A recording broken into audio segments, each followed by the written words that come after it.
Good afternoon, everybody, and welcome to the regular open meeting of Osoyoos Town Council, April the 4th at 2 o'clock in the p.m.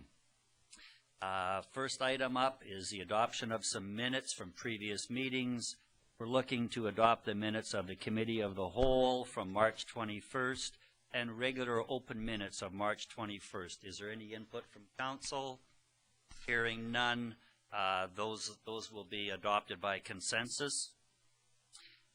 Next item of business is business arising from the prior minutes. And just before I do that, I have a special little privilege here.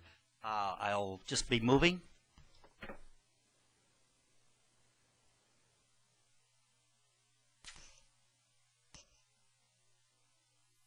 It's quite an honor today to recognize one of our employees for going beyond the regular duty and fulfilling her position and making it better through learning. And I have a certificate here for Michelle Martineau. Please come forward, Michelle. This is a certificate in local government delivery, and she's worked very, very hard to get this. So on behalf of Town Council, Michelle, I guess we'll do it like this. On behalf of the council, congratulations.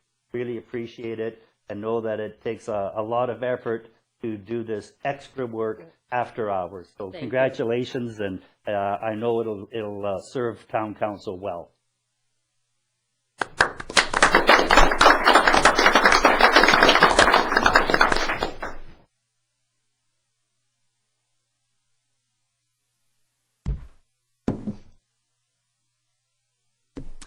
Now I'll continue with some business arising from the prior minutes, and this is council's receiving into the public meeting from a closed meeting the community grants and aid.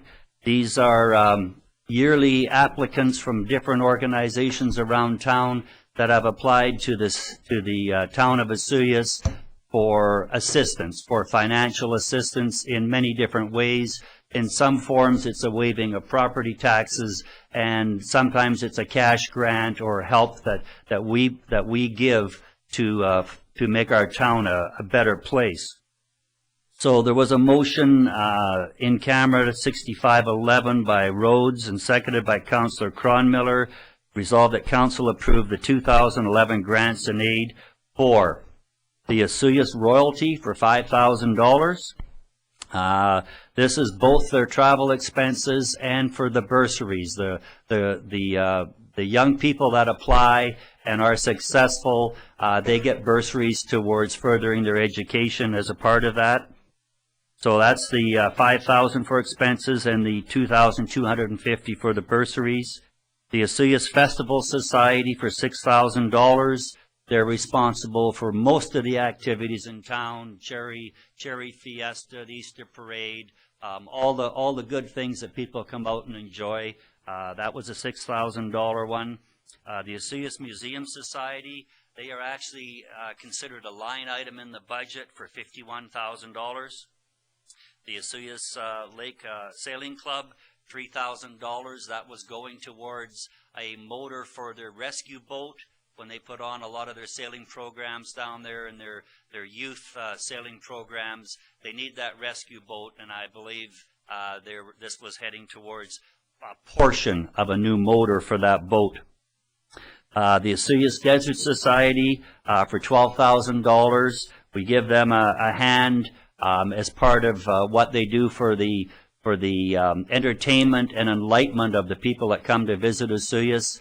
I believe they're due about 9,000 people a year up there in admissions. The Osoyoos Lawn Bowling Club for $3,000. Again, that was for a lawnmower, and I think that's not the full cost of it. But when you're into the lawn bowling world, I guess it would be like a green cutter on a golf course. It's very, very specific machinery, and the one they have could no longer be repaired, and so that was there. The Royal Canadian Legion, that was a tax deferment. We don't have the exact figure, but it's in that approximate $800. The Osoyoos Elks Lodge, the Golden Villa, That was about $4,700.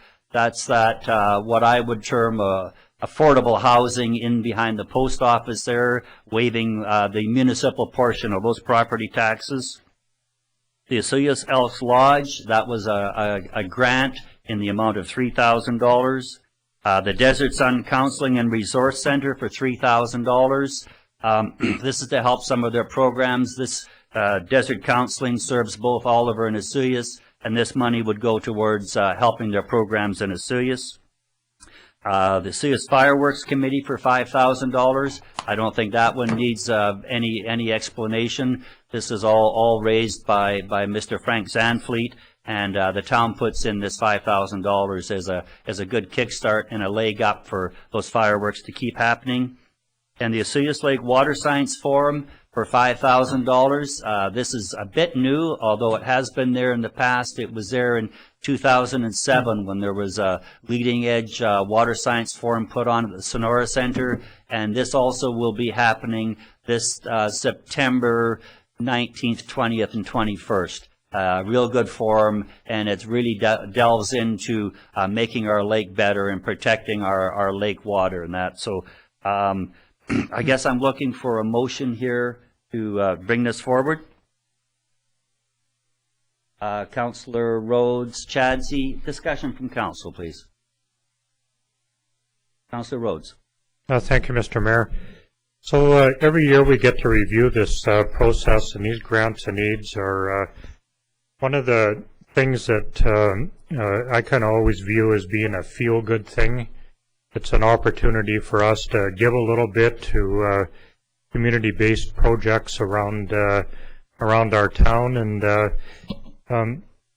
however, I just wanted to kind of digress away from the feel-good part of it for a few minutes and address the list that we have in front of us right now, and some of the people that may be applying for these in the future.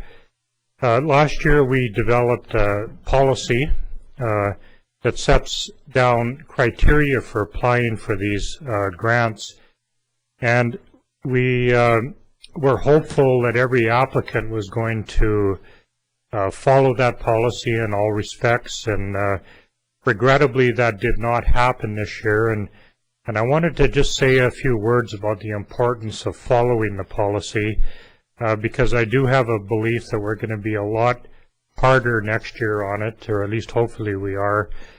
And there's a little bit of proving that if you want the town to support your particular requirements or whatever project that you might have, that there is things that you have to do to get this funding. And I really want to encourage some of the repeat applicants, some of the ones that may come up as new ones for the next year, that it's very, very important that you obtain the policy from the front counter and really make an effort to fill out all of the information and provide the documentation that's necessary for it.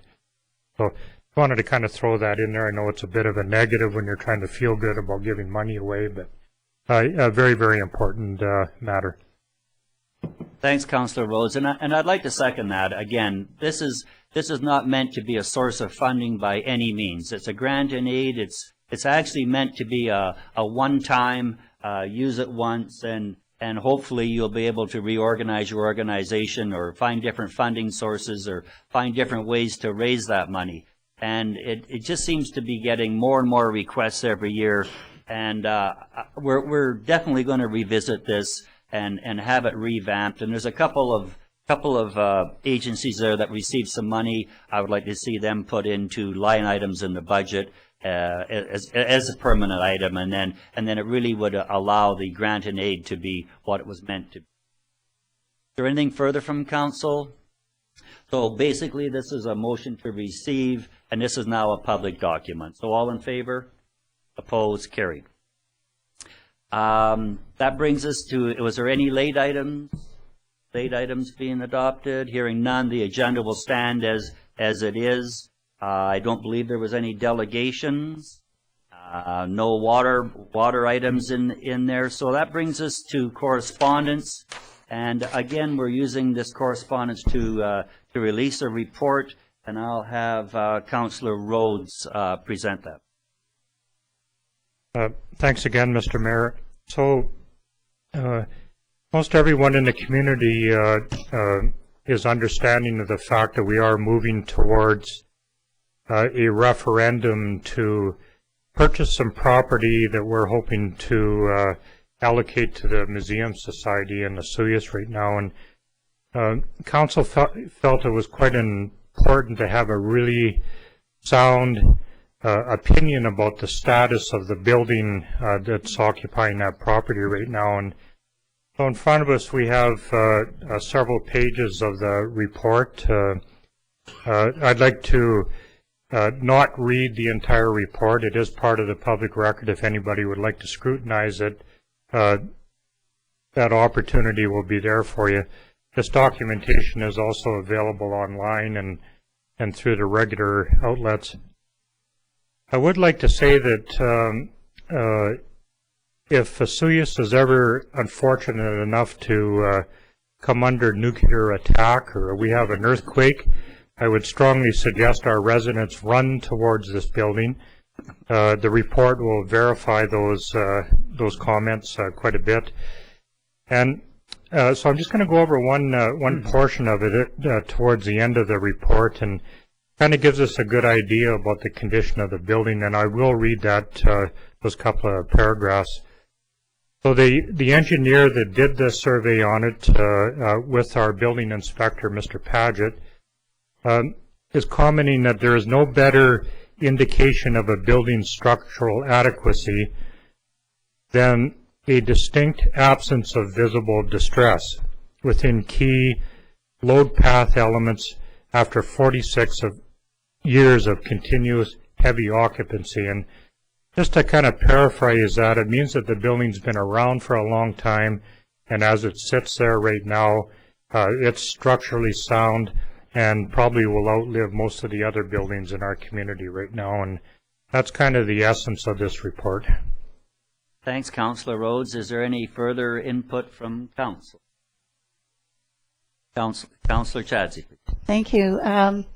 I think I'd like to quote a little piece from this report also. And it says that the construction that Mr. Gertner is able to satisfy the structural guidelines set out in the 2006 building code and likely the structural guidelines of any future BC building codes yet to be written. So thanks, it's quite impressive. Thanks, Councillor Chadsey. And I guess to the late pioneer builder that built this building, Mr. Ernie Gertner, I guess it really helps when you also own a concrete plant and have access to good quality, reasonably priced concrete, because that's just a real fine building that's over there. So we'll just see what the town's wishes are on what's going to happen there. Any further discussion? All in favor of opposed? This is part of the public record. Bringing us to the bylaw section of the meeting. There's again quite a few of them. People, when they're asking, oh, you know, what do we do here? There's quite a few quite lengthy and important bylaws that are coming forward here. The first one is the 5-year financial plan bylaw number 1281. This is open for public comment and for adoption. So we'll have a report from Mr. Zackel, please. Thank you, Mayor Wells.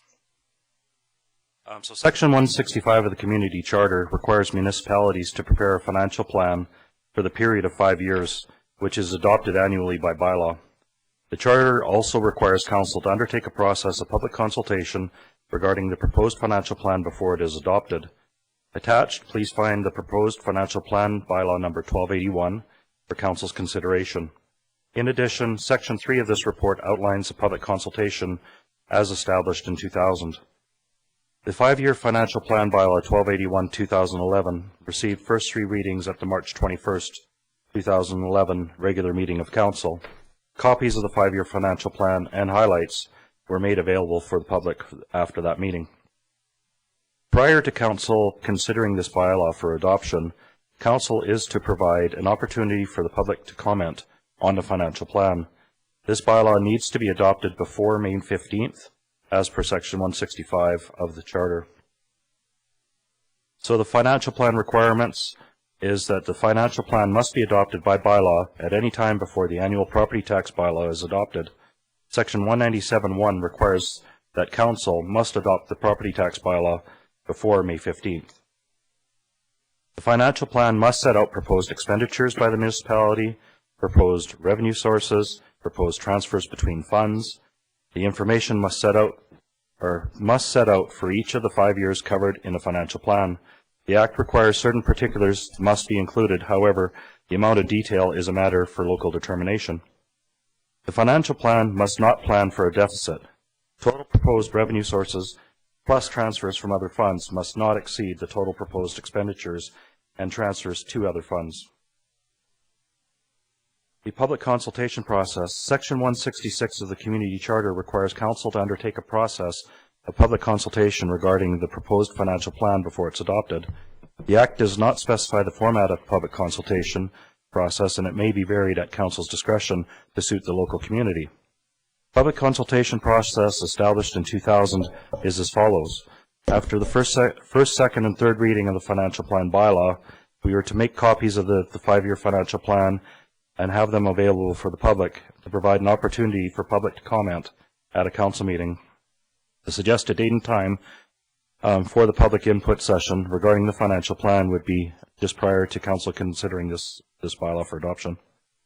The highlights for the 2011 budget include a 2.5% increase to municipal taxes. CPI has increased by 2.5%. Non-market change, being new construction, new tax dollars, amounts to $3,000 for 2011. New general debt for the 87th Street Road reconstruction is $13,940 and will show as a separate line item on the property taxes. The QP contract expired December 31st, 2010. Negotiations are in preparation to be taking place sometime in the spring of 2011.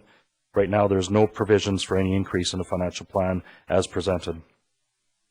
The landfill budget, cold liquid waste facility, the assumption in this budget is that this facility would remain open for the year.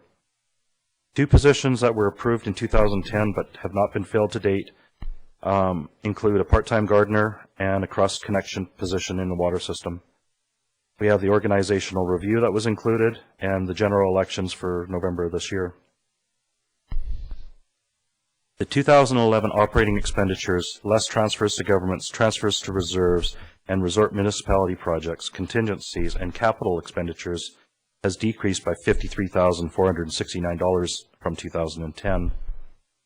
The 2011 capital projects budgeted for in 2011 amount to $14,492,812.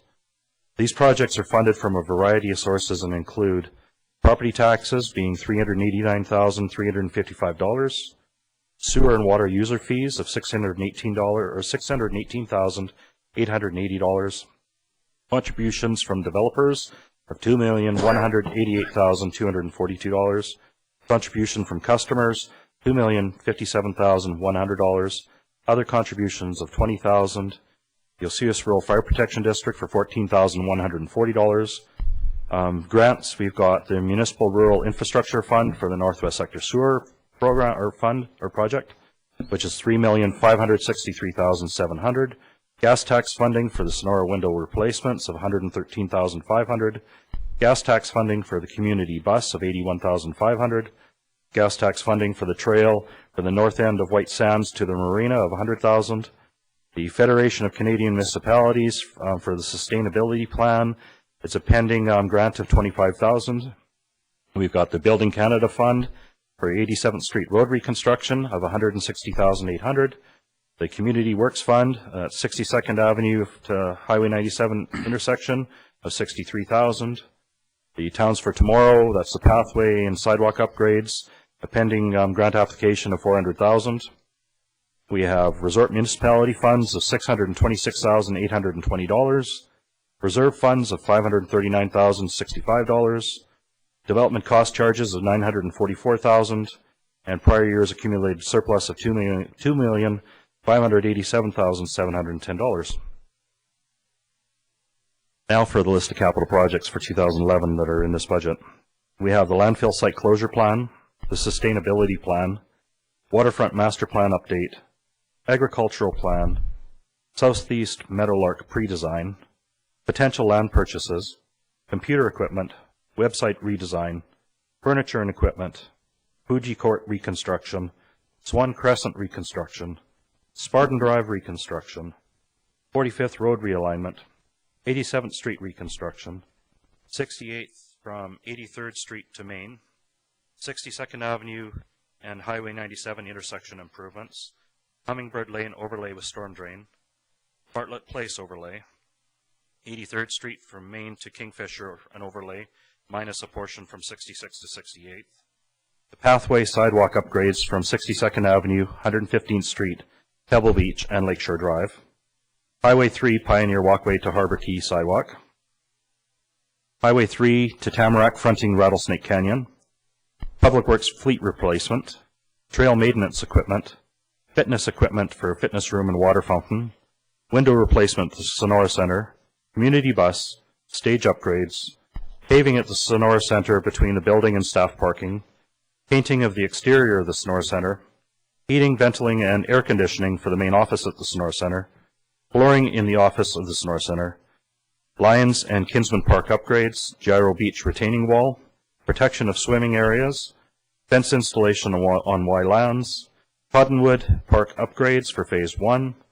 Flagpole at Town Hall. Phase 3 trail north end of White Sands to Marina. Community Park, that's the Gyro Beach area parking lot. The demo and rehab of existing parking area at the waterfront. A new concession/washroom facility at the waterfront. Phase 1 Marina Lagoon. Marina support buildings, washroom facilities, marina parking and trailer staging, fire hall pre-design, town office upgrades, public works re-roof a portion, streetlight upgrades on Torrey Pines Road, landfill Phase 2 berm completion, landfill fence, landfill compost membrane, landfill site assessment, fire department equipment, lagoon upgrading, flow meters for the golf course lift station in Desert Park, Legion Beach trunk sewer upgrading, Northwest Sector sewer project, sewer locator, sewer extension to Marina, Sandy dump station on 115th Street, water metering for the high-end user meter installation, source to tap study/assessment for water, the 340 reservoir expansion, water distribution main from 74th to Curlew, Station 9 electrical system upgrading construction, the Oasis development for the Highway 3 right turn lane, the Vedette Drive on-site and off-site services. In addition to that, we have the resort municipality projects that are budgeted for in 2011. They include the trail system for $15,000, the affordable housing for $10,000, wayfinding interactive signage for $10,000, beach cleaning for $15,000, public art heritage display for $10,000, boat trailer parking for $23,000, visitor activity enhancement for $15,000, community beautification for $10,000, and program administration for $3,000. So the recommendation from administration is to allow for the public the opportunity to speak to the financial plan before council considers any changes after this. Thank you, Mr. Zackel. So before council goes any further, we'd like to invite the public to come forward and share their comments on the proposed financial plan. If anyone's coming forward when speaking, please proceed to the microphone and comment your remarks by clearly stating your name and address. And we have our perennial Mr. Marcelli here. Glad to see you, Mr. Marcelli, but I don't have your street address, so you'll still have to give that. And the 5-year financial plan and the budget just wouldn't be right without you at the microphone. So we still need your address, Mr. Thanks, Marcelli. Mr. Mayor. Good afternoon, Mr. Mayor and councillors. My name is Cy Marcelli, 8301 Quince Lane. I think it's Quince.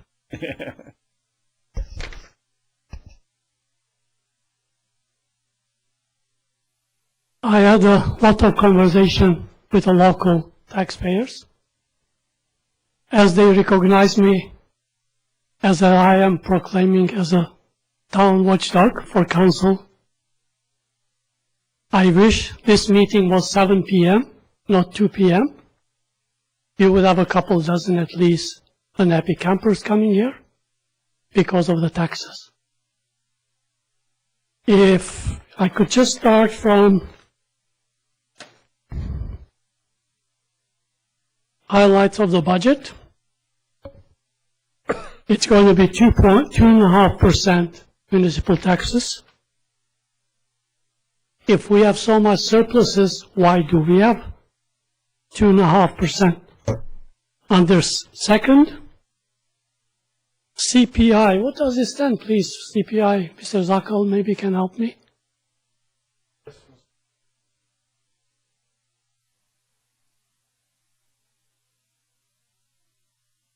Okay.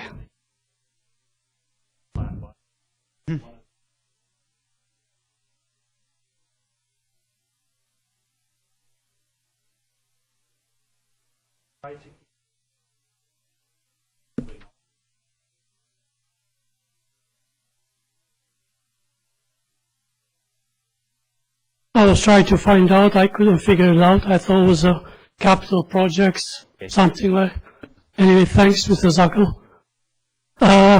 Now, it's a 2.5%.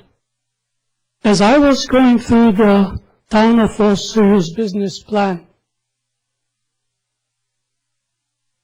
the town of Westridge allocated funding for Destination Westridge $73,000 plus CPI. Why is that? Second, that's the one. Now, with a further QP contract expires this year, or it did actually last year, as again through the business plan, page 28 of 30th, we are paying $10,000 to somebody to negotiate on behalf of us. Why are we wasting, Mr. Mayor and Councillor, our money? Why you as a council and mayor as well, and Mr. Romanko should negotiate, sit down with union, CUPE, and figure it out. So 10,000, probably more.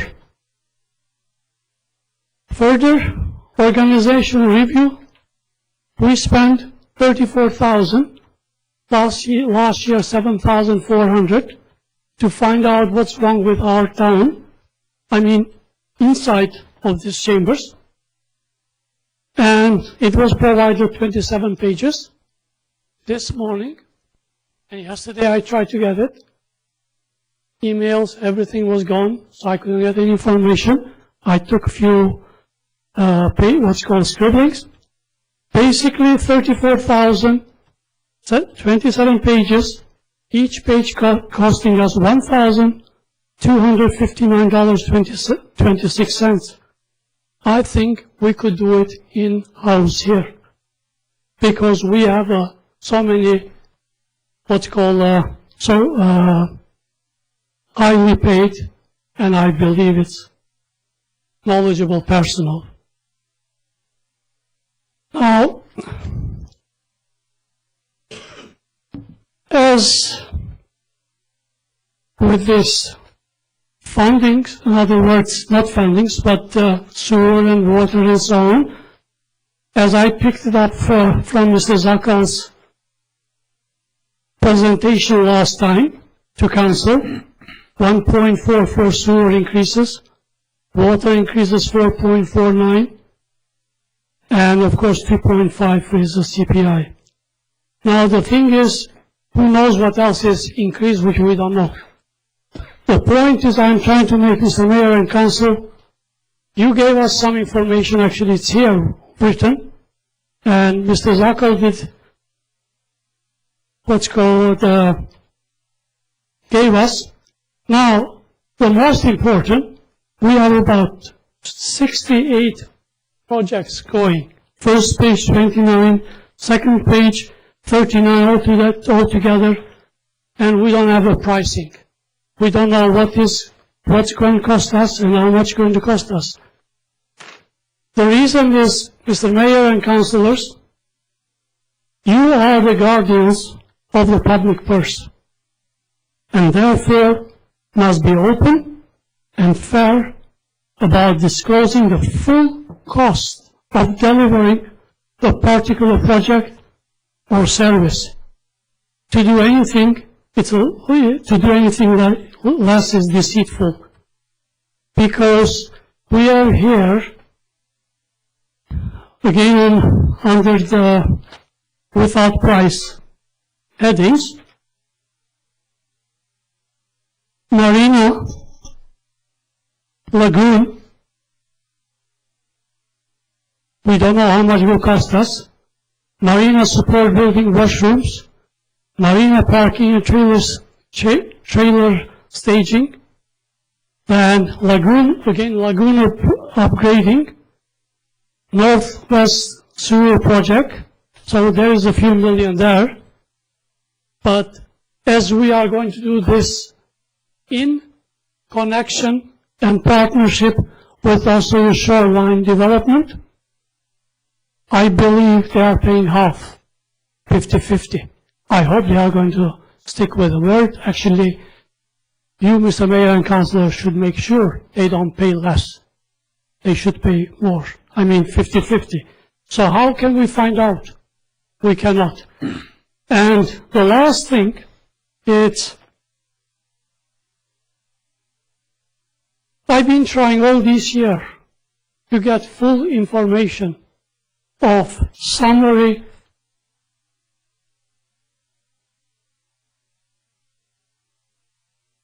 computer summary for town of Osseous, what we are paying contractors and the rest, everyone. Like we spent over last few months, since November last year, almost $4 million. Nobody can see, nobody can even find out what I could not for definitely. When I spoke, one of the councillors told me that we, the council, made a decision not to make a public. Well, Mr. Mayor and Councillor, that's not going to pass with me, because we have a basic right to find out every penny who is getting paid for what. Now, water councillors, I would like to commend them. They directed that they should be on the summary like tonight. I believe it's about $279,000.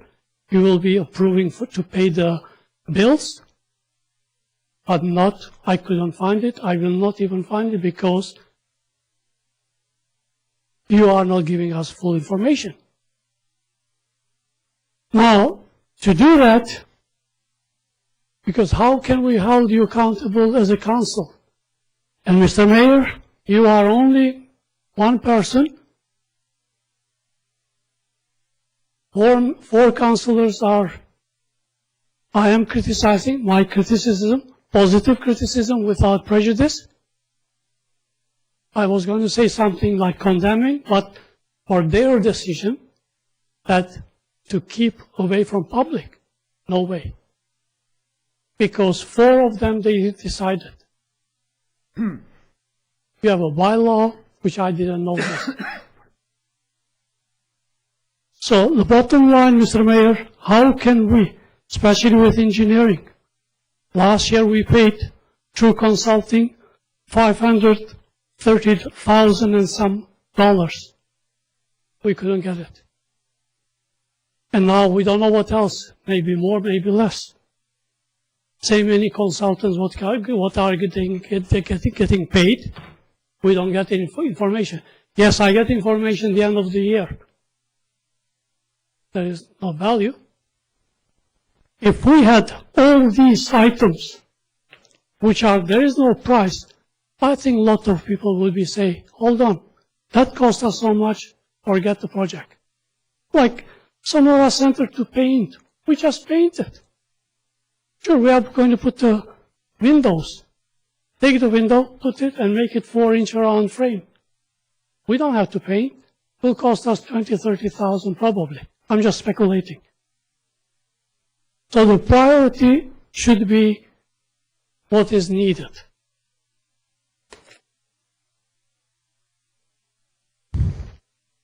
As I am, if I may, Mr. Mayor, I need your and council's approval, because it's not here, but I did mention about Mr. Helios's, which I didn't read it. I just took few notes, because I'm still waiting, and I was not willing to pay 50 cents per page. I think I'm getting ripped off for $13.50, too much. That's why I was going to get it from Kickstart. And email was down, but I had some information here regarding the management structure. We have, without prejudice against Mr. Mayor and councillors, we have too many generals, not enough soldiers.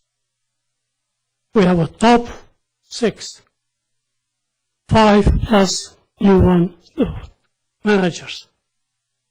Most of the money going there. What did bother me, last meeting was here, when fire chief is going to have, in other words, his part of the inspection is going to go to building inspector.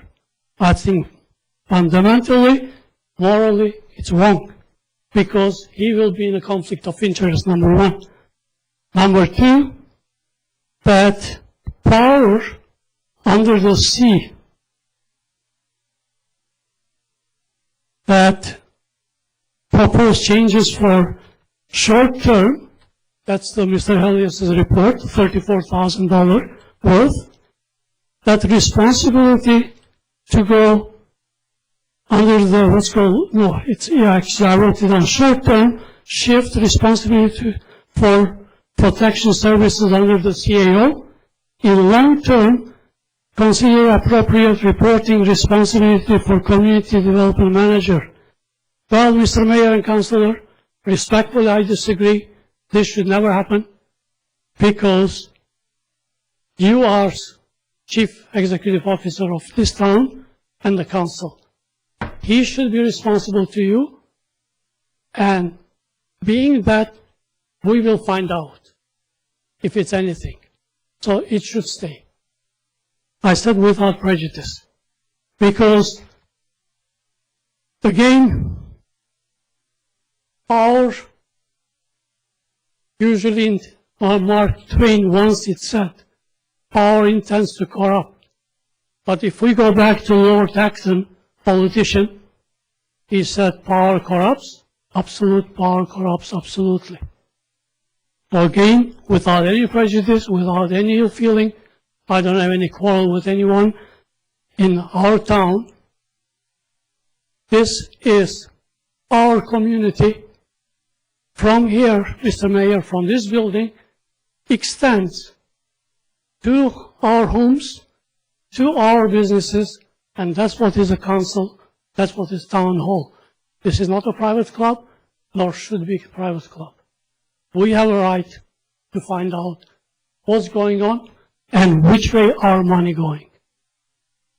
If you have any questions, Mr. Mayor and Councillor,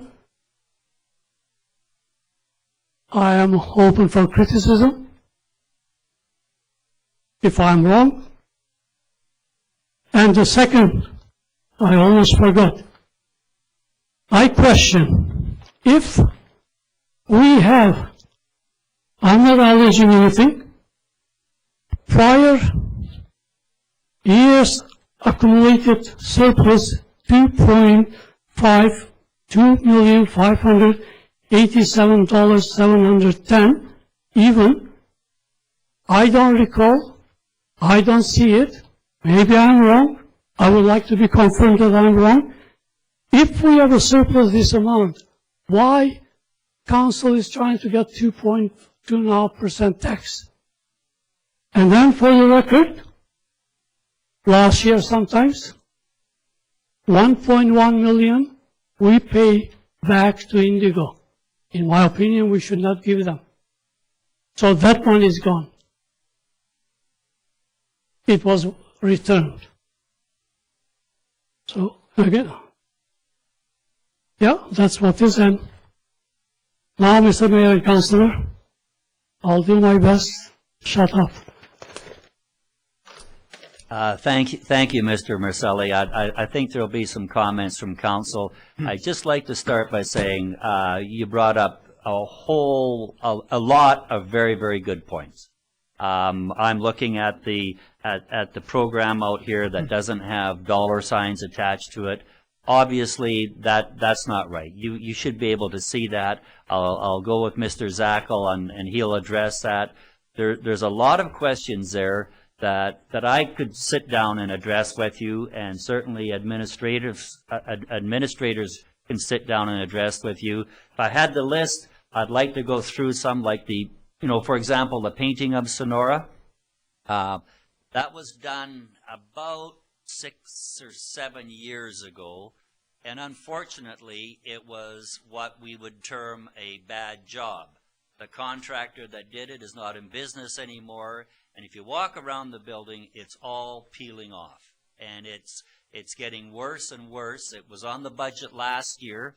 We looked at it again this year, and my personal choice was to defer it again, but you can't keep deferring it.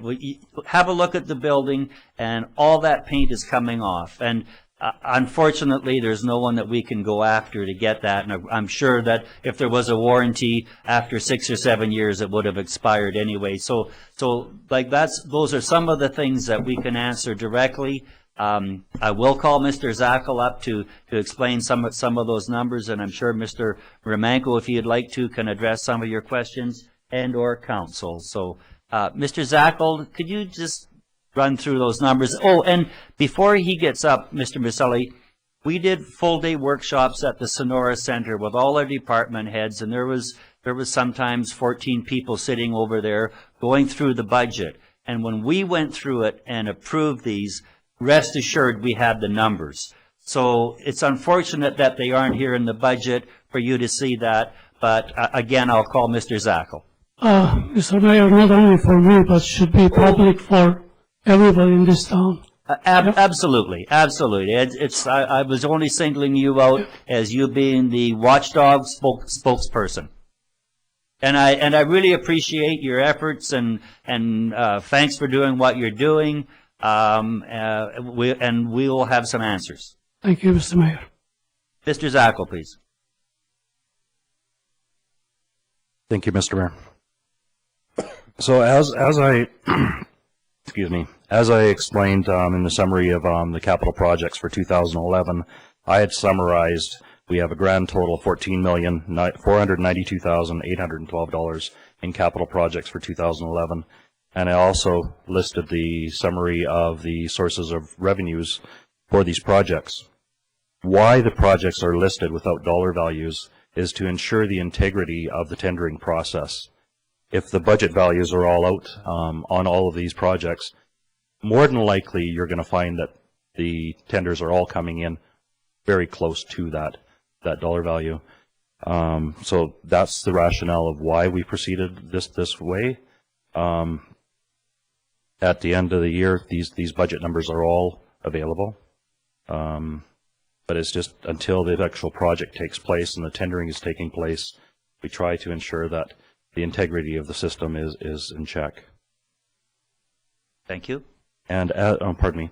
And for the other additional item that we had with the respect to the marina project, with all the number of projects in there, the Shoreline Development is contributing 50% of the marina lagoon projects. So the boat trailers, I think the boat trailer staging and the phase 1 of the marina lagoon. Okay. Thank you. Mr. Manko, you have some comments on that, please? I think I could speak to a couple of points that were brought up by Mr. Marcelli. First and foremost, his point relative to the size of the management staff And I think one of the things that many people have to understand is that although these positions are called directors or managers, they are workers. They just don't spend 100% of their time being managers.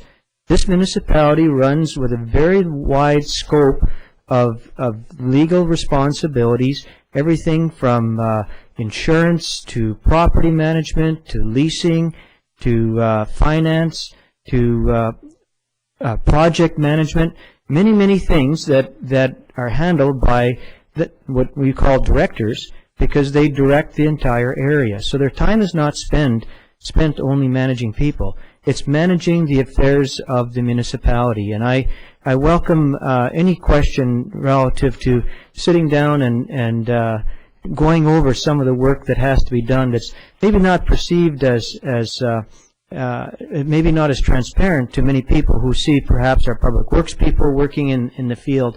But the administration of a municipality is a very complex process. Second point, there was a question about the QP negotiators, because this in fact was a new process for this particular go-around. Again, just to let the public know, we are not negotiating with our own people at the local level. We are negotiating with hired negotiators, legal lawyers from QP that come from, many of them come from Eastern Canada, and that's their business, is negotiating contracts for people and for their members. And although it's been done in the past by local staff, I think you can take a look at some of the learnings that's come out of that particular process, in that it is a very difficult process that needs very much an expertise of a negotiator. And if you take a look at where it is going with municipal government, most everybody, in fact, all the municipalities in the area are using negotiators, because it is a professional business that requires legal expertise, of knowledge of labor law. And if you slip up in your negotiations within your contract, that $10,000 becomes a very small figure in terms of what it could cost you in the long run. So that's why the decision to use a negotiator. So those are the main 2 points that I wanted to talk about at this time. Thank you. Thank you. And I'm sure Council has a couple of comments, but I know I don't mean to put Mr. Cunningham on the spot, but I think he'll be fresh enough with the Indigo question, because there was about $1.7 million, and we refunded some, but we kept some and also kept the parkland as a part of that. Mr. Cunningham, am I putting you on the spot without? You need a microphone, and push the button, please. That's on. Okay, thank you. Okay. In terms of Indigo, we were very sorry to see that the project did not proceed, but within that scenario, the town did extremely well in terms of what it did receive. And those items were $640,000 worth of cash, a 0.4 acre park, which is lakefront, which is very difficult to obtain nowadays. And we also got over $90,000 worth of monies for developing those parks lands. So those are all monies which we received as part of the development application process and the density bonus, and there were substantial monies that other monies that were returned to the developer. But the monies that I just and the value of worth of the parkland were items which we have retained, and we're going to put them to a good benefit. And just further to that, the Indigo people were not all that happy that we kept that money, by the way. They quite thought they should have it all back, and there was an exchange of letters and correspondence between lawyers and that, but we kept what we thought was rightfully ours. And what should have been returned, because the project didn't go ahead, was returned. For example, I believe there was a commitment to put some money forward to the traffic lights on Cottonwood. Well, when they weren't building and when it came apart, I believe that was some of the funding that was returned, because really they weren't responsible for any increased traffic at Cottonwood and Highway 3. Is that correct, Mr. Cunningham? That's right. And the major sum of money that was returned were the development cost charges, which were quite a sizable sum of money. But it's certainly not fair to retain DCC monies when, in fact, there's no development proceeding. We collect the monies so that we can we can pay for development costs in terms of sewer and water and streets, and when that particular development is not proceeding, it's not fair to keep the monies. But as I did say, we retained substantial amounts of money, and if you look at other municipalities, for instance, Penticton, just up the valley, they were far less successful than we were in terms of retaining those substantial monies and benefits. And just one more, Mr. Maselli, on the surplus financing. A lot of times we have, like, it's not one pot of surplus money. It's probably 15 pots of money. And it's very, very prescriptive where that money can be spent at. If it's into a park surplus, that's only for park, or it's only for roads, or it's only for improvements, it's only for water, it's only for sewer. So yes, while the town has that $2 million pot of surplus, it's all in very, very segmented little pieces of where it can be spent. So we can't, it's just not a big pot of gold that we can go and say, okay, well, let's lower the requirement by a certain amount of money. Again, it's very, very prescriptive funding, and that's why it's there. And just as you would run your household, you like to have a positive balance in your bank account, and these are positive balances in the bank account of the town of Vesuvius in many different departments. So those are just some of the things that I can answer now, but we can, because I didn't have all your list or anything, but we can certainly talk. And I know Councillor Rhodes would have some comments here, please. Thank you, Mr. Mayor. In the interest of not sounding too defensive, I'd like to kind of formulate this in a way of a statement. This particular council, myself included, we're 2.5 years into a 3-year term right now, and I'm very, very proud of the fact that I've attended every meeting. I have perfect attendance, never missed a meeting, and I have no knowledge of this council ever conniving or even discussing anything that was closely remoted to hiding information from the public. I can absolutely guarantee that and feel very, very confident making that statement. And, in fact, the opposite is true. This council has worked very, very hard with transparency. We've introduced a lot of different programs and rewritten a lot of policies over the last 2.5 years that have been for that particular reason, so that we are not sitting here hiding things away from the public. Information that is not obvious does not mean that we're hiding it away. And sometimes you have to dig and you have to look hard, and sometimes it appears that it's old news. But those types of things are commonplace in the type of business that we conduct on a day-to-day basis. And so, Mr. Maselli and the rest of the public, there's never been anything that we've ever even come closely remoted to hiding anything away, intentionally or unintentionally. And I know I'm repeating myself. I feel very, very confident in making that statement.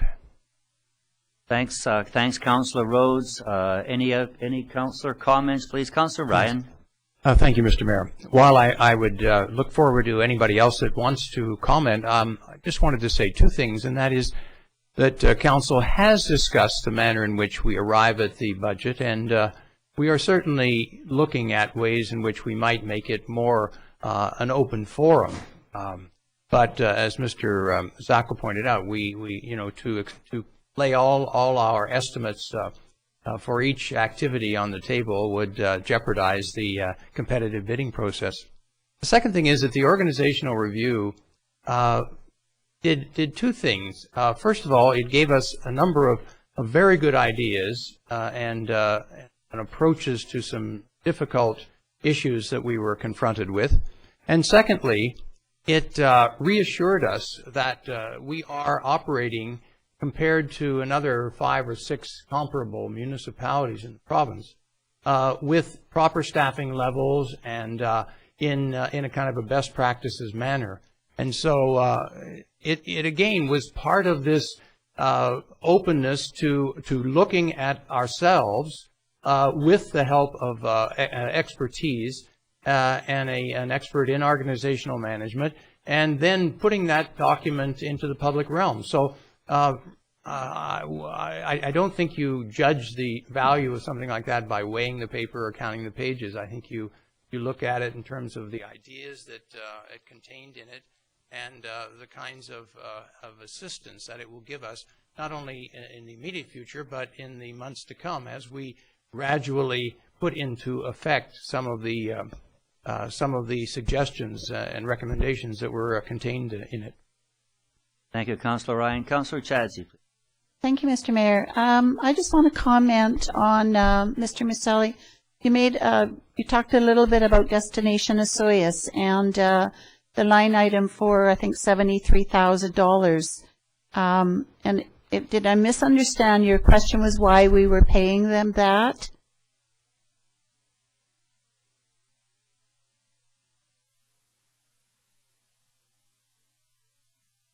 Oh, okay. So, okay. When this council was first elected, one of the first things we did was review the contract with Destination Osoyoos. We spent a lot of time with that organization, and what we came out with was a partnership, a fair and equal partnership between the town of Osoyoos, the Osoyoos Indian Band, and Regional District A. We all have a portion of funding based on the number of rooms that each have within their boundaries. And our share is $73,000.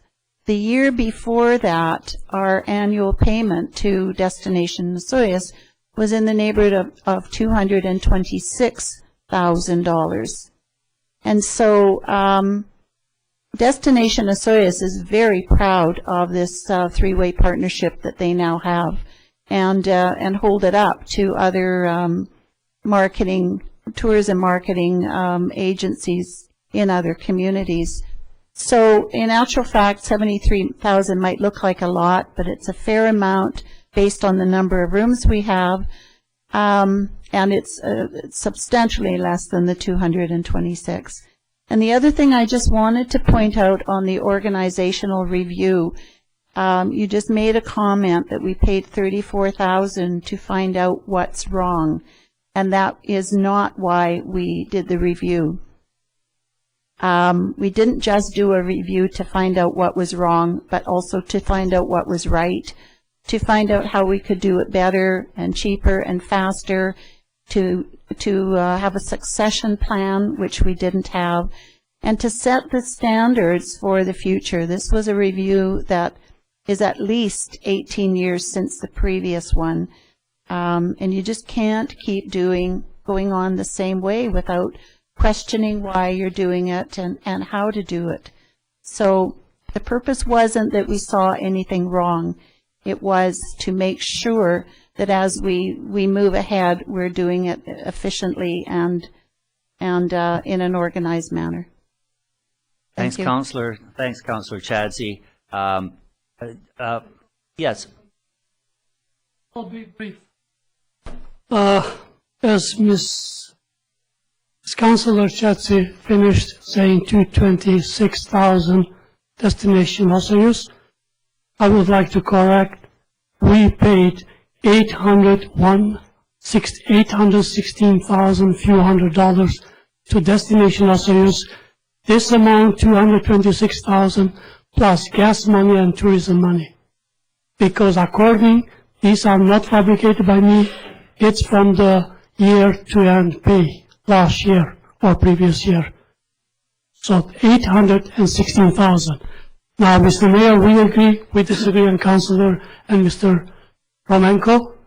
We'll leave it that way, and only one correction, again, As Mr. Zackel said about estimates and Councillor Ryan, I disagree respectfully because True Consulting, Terry, he is excellent engineering company. I've been following him all these years, his work with us and with other through media. He would never, ever, even if we put $1 million for marina, he would, if it's worth $250,000, he will say take it and leave it to the developer or the contractors. So that's why I disagree with him, respectfully, Mr. Zackel. Okay. And still should be there. Okay, and definitely I'll shut up. Oh, okay. Fair comment, Mr. Marcelli. Councillor Cronmiller, do you want to wade in here? I don't know whether I do or not. But I think that my fellow councillors and the mayor have been very eloquent in their comments in response to Mr. Marcelli and with regards to this budget. And I think that I really have to emphasize in my term on this council and my previous term on the previous council that this council has worked very hard to be open to the public and to be responsive to questions from the public and try our best to provide the public with all the information and all the things that go on in our meetings. Whether it's watch us on the internet or to watch us on the TV or to come to the meetings and sit here, we're open to all of those things. We certainly don't try to hide anything, and we really want to have the public be aware of these things. So we're assured that that what we're doing is the right thing. And certainly with the finances, there's a lot of money. And I look at $14 million, that's a lot of things. But I look at all of the projects that we have to make our community better, and I'm really proud of this budget and where we're going, and of this council that we have these things to accomplish. There's many intricacies of the administration of a community that the general public isn't aware of, and until you sit in this chair, you find out exactly what all those are. And certainly, I think that it's incumbent on people that if they're interested to ask us, sit down with us, and to find out about all of those intricacies that there are. And I'll be glad to share them anytime anybody wants to talk about it. That's my job, to share with the public. So I'm quite easily stand behind what I see here, and I'd be interested in if anybody else has any other comments about the budget. Thanks, Councillor Cronmiller, and that's what I'm asking for. Is there any further comment onto the budget bylaw under the 5-year financial plan? Is there any further comment? Is there any further comment? Hearing none, I will go back to council. And there is a recommendation here. We're sitting at the first 3 readings. What are council's wishes? Where is this going? Councillor Cronmiller. I'll move adoption of the 5-year budget and the budget as presented in the 5-year plan. Seconder, Councillor Ryan. Any further discussion? Speaking to the motion, please. Hearing none. All in favor? Opposed? Carried. We have our 5-year financial plan. Congratulations, Mr. Zackel. If they all take this long, we will be here well past 7 o'clock tonight. The next item up is the Good Neighbor Bylaw, number 1277, a report from Mr. Romanko for Corporate Services. Thank you, Mayor Wells. You have in front of you the Good Neighbor Bylaw 1277. This bylaw is actually an amalgamation of several bylaws that we currently have on the books, that being the street nuisances, property maintenance, littering, health regulations, firearms and bows, explosives and fireworks, and noise. And council gave first reading to the Good Neighbor Bylaw on March 21st. This bylaw was advertised in the Osoyoos Times, and the public was offered an opportunity to make comment on the bylaw at the April 4th regular open meeting. After this bylaw is read a second and third time, it must be forwarded to the Minister of Transportation and Minister of Health for approval. The implications for the community is that it improves regulations to various matters of things like noise and unsightly properties, and overall provides more focus for our bylaw enforcement.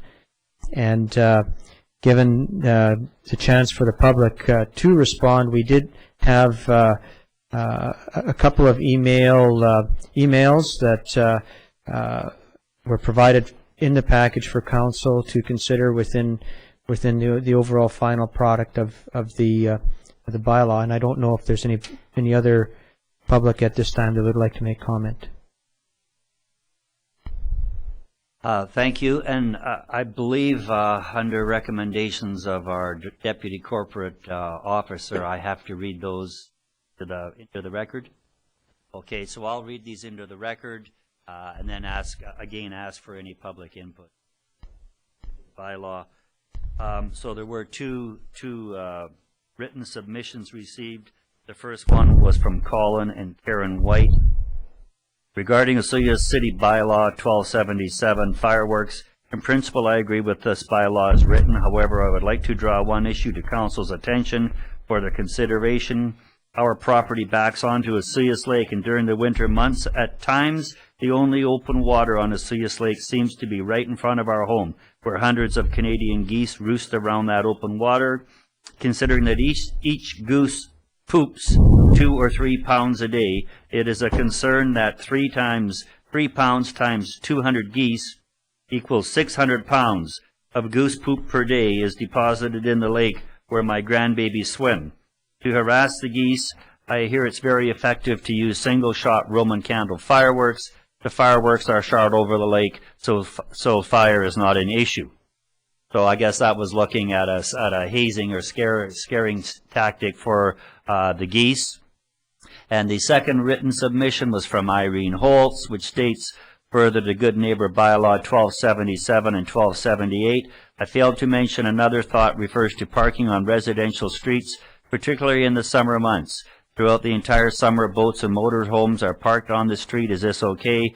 For a week now, a motorhome was parked on the street. Since I have read the proposed Good Neighbor Bylaw, it spurred me to check with the town on the do's and don'ts of residential parking. Thank you, sincerely, Irene. So before Council gives this any further consideration, Council would like to invite the public to come forward and share their comments. When speaking, please proceed to the microphone and commence your remarks by clearly stating your name and address. Is there any further public comments on Bylaw 1277?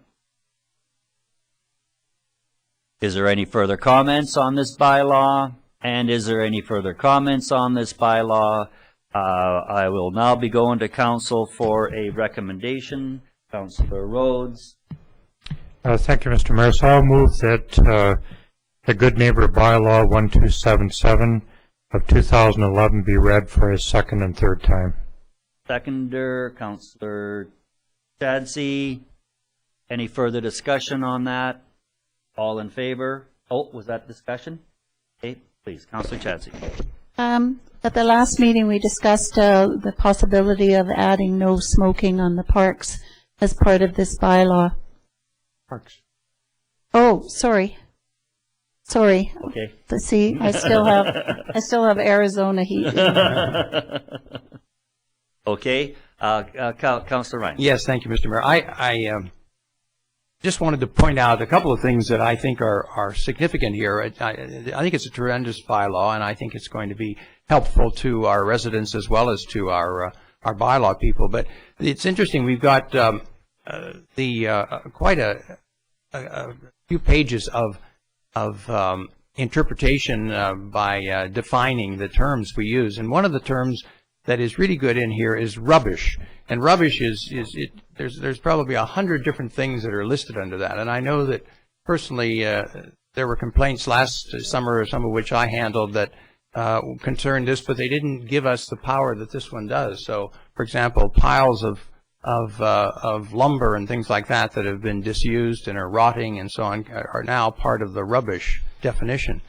The other thing is that if you're a retail owner, you'll be interested to know that you're going to be asked to sweep your streets, or your sweep not the street, but the sidewalk in front of your premises in the mornings, and I hope that we'll get a lot of cooperation there, because it does make the town look a lot better, and that's what we're trying to do, not only for those who visit, but also for those of us who live here all the time. So anyway, even if you haven't read it, please do read it. Thank you. Any further discussion? All in favor? Opposed? Carried. The next bylaw is number 1278. It's a partner bylaw to 1277. Mr. Romanko, please. Thank you, Mayor Wells. This is the Parks and Community Facilities Bylaw number 1278. Again, we did have a parks bylaw, but and a facilities bylaw, but again, it needed updating. And so council gave first reading to the Parks and Community Facilities Bylaw at its regular meeting on March 21st. The bylaw was advertised in the Suez Times, and the public was offered an opportunity to make comment on the bylaw at the April 4th regular open meeting. And at the last discussion, there was a motion made to by Councillor Cromwell that no smoking be permitted in our public parks. We do, as administration, we would like to make contact with some communities that recently passed the same bylaw, and also kind of take a look at what their learning experiences are, so that we could bring this back to council. Unfortunately, we haven't been able to bring that information together. I think we may have a difficulty too, because some of these bylaws were just passed in this last season, but I'm sure there are communities outside the valley that have been using this particular process. So it's our recommendation that this opportunity be given to the public to speak to the bylaw, and then once we bring back the information, that second and third reading be given to the bylaw. Okay, could you repeat that again, please? That this opportunity at the meeting here be given for the public to speak to the bylaw for public input. However, that second and third reading not be given until we can bring back the information on the no smoking in the parks. Okay. Okay, so we will go with the community input. I will read one written submission. Again, this is from Irene Holtz, and the comment is, about this bylaw, I may have missed something in the referred bylaws concerning beach etiquette, i.e. drinking, drugs, and extreme sexual activity. Is there a bylaw on this? Thank you, Irene. So I'm not really sure what that answer is, but I'm sure there is for the drinking and the drugs. I'm not sure about the extreme sex component, but I will take the recommendation and ask if there's any further input from the public. Any further input from the public? And hearing no further input from the public, we will defer this for second and third readings. Would you like a motion to defer, or we'll just wait until we get the information from the administration? Okay, Councillor Cromwell, please. Just a question, Mr. Mayor. This email that we received here, will it come back with when we do second and third, or is it just for today that we've I would made it think for just information? for today for the public. Okay, then I'd like to comment just for a moment, if I may. The drinking and the drugs both fall under other legislation, so it wouldn't fall under our bylaw. Okay. But drinking falls under the provincial legislation, and drugs fall under the federal legislation. So certainly they're not permitted in parks. Okay. Under those legislations. Okay, thank you. Councillor Ryan? Yes, thank you, Mr. Mayor. It occurred to me as I was reading the bylaw again in relation to this email about some of the three concerns, was that I'm not sure, we haven't defined, we don't have definitions with this one, and I don't know whether the definitions from other bylaws apply or whether we should, but if we, for example, define nuisance, I think we could cover a number of things, as we did with rubbish, the other one. But I think that just wanted, really a question, I guess, for the staff to consider is whether we need to have our definitions a little broader. I mean, there are some definitions, but they're very few, and whether nuisance, which we define elsewhere, can be incorporated. It's just been handed me a note here that under the Interpretations Act, apparently we would follow the Interpretations Act in terms of that. So, and that being if there is a common definition, we would use the common definition, unless we wanted to get more specific, which we did in the other bylaws. I see we do have a definition section,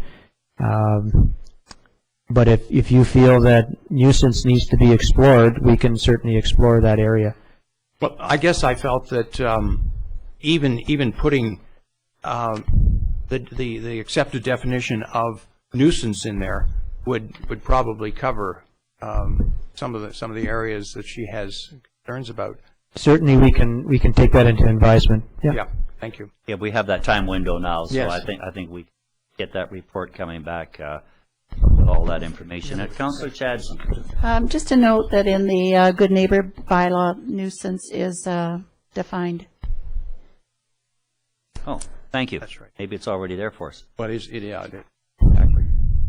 And we just don't know whether that's acceptable or not, Councillor Ryan. It seems quite broad, actually. Okay, thank you. Next item of business would be the sign bylaw. And this is sign bylaw number 1282. This is probably one of the most contentious issues that small towns or large towns can deal with. So we're putting this out there. Please, to the public, when we get through this, there's a lot of information in here, but when we do get through this, we want to hear from the public. So we know that we're treading on a few toes out here with some of the comments and some of the signs, and as we move towards what's appropriate for this town, please work with us. So to that end, I'll refer this over to Mr. Cunningham, the Director of our Planning and Development Services, for the overview and the presentation. Mr. Cunningham. Okay, before you said... we need a good microphone there. Thank you. Before you said it was one of the most contentious bylaws you could come across, I was, and following Mr. Romanko's comment, I was going up to the fact that as director, I had written the bylaw entirely myself with some very good input.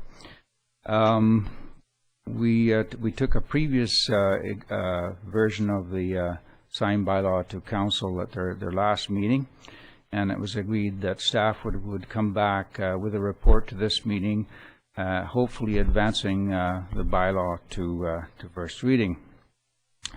Pardon me. There's a couple of changes that have been made to the bylaw since council saw it last, and those were discussed at a previous meeting. First of all, the duration or termination time for conditional prohibited signs, which are animated signs or roof signs, was reduced from 5 years to 2 years at council's wishes. And then there were some tweaks which were made with respect to restrictions of window signs.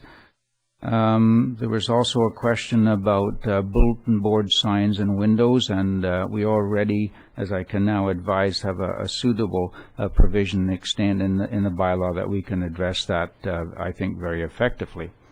There was another very important question which was raised by council, and that was whether we should be requiring commercial signage to be universally across the town turned off after closing times. We already have provisions in the draft bylaw which would require a commercial operation in a local commercial zone, typically which are close to residential areas, to turn off their signs after closing hours.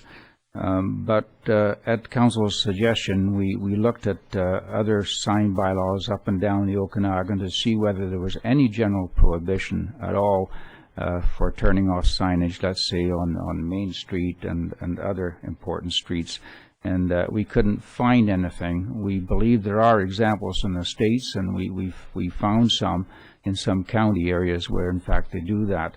So if council was interested in pursuing that matter, we'd certainly appreciate some further direction from them.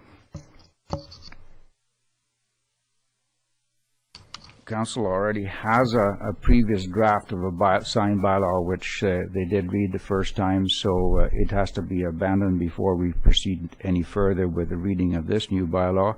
We presented a couple of options to council how we proceed, and our favored one was that council would give first reading to this new proposed bylaw this afternoon, and direct staff to proceed with a series of public information meetings which would be organized by staff and would precede the formal requirements for a public hearing after second reading.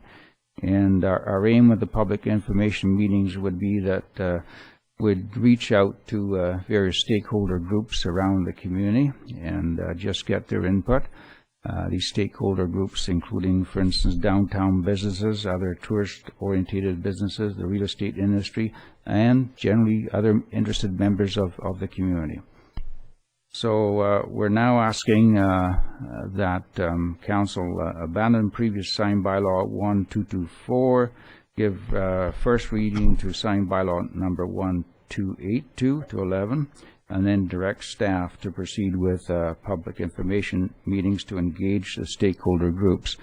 And I just want to say one last thing in terms of the importance of a signed bylaw for the community, and I believe that the stated purposes in the bylaw itself very well capsulize the importance to the community. And I just very quickly read those purposes of the signed bylaw out.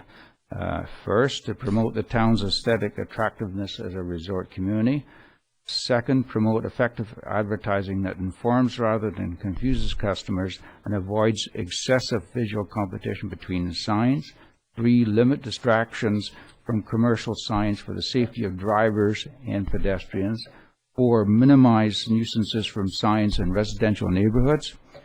5, promote our dark sky protection policy.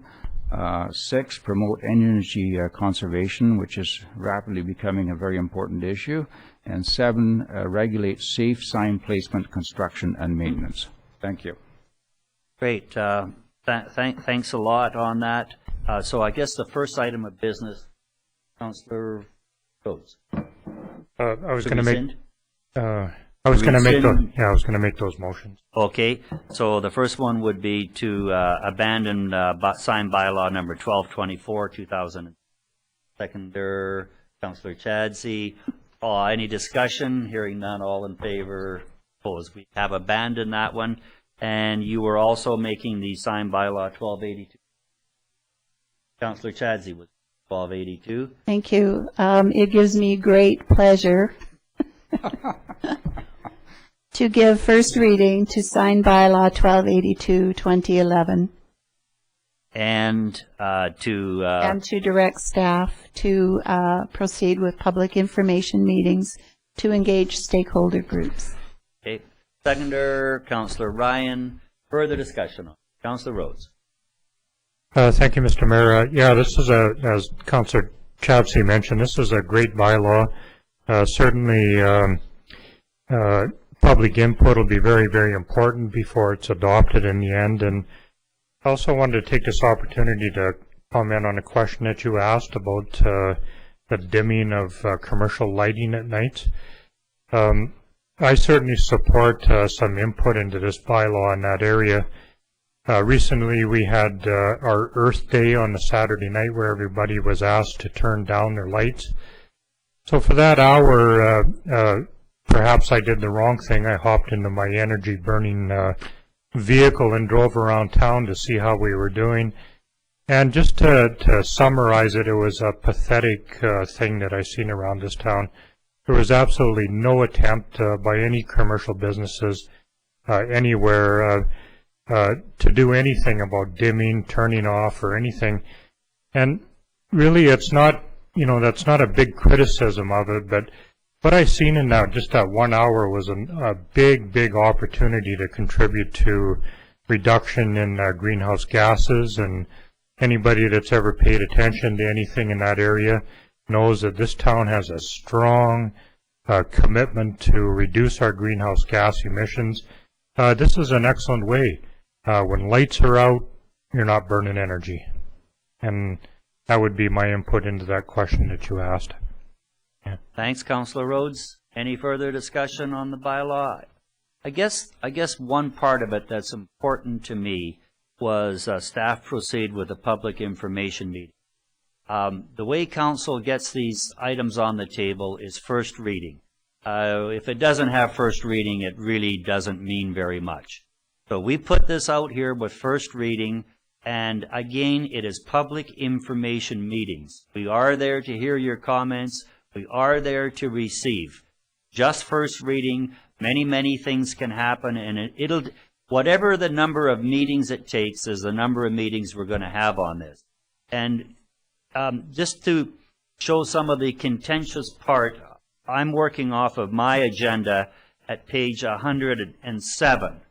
And as an example, there are some prohibited third-party signs there. And they are offered out there as examples. And people should have a look at that and see what where this could go. And that's why we're promoting these public information meetings, so that folks can come say, okay, what kind of sign, what does this mean to me, and furthermore. So, Mr. Cunningham, you're fine with that?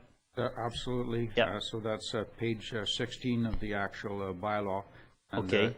Just returning to the previous comment by Councillor Rhodes, we had already committed at these public information meetings to get feedback on the concept of more directional signage, which would take the place of third-party signs that will become prohibited by law if approved.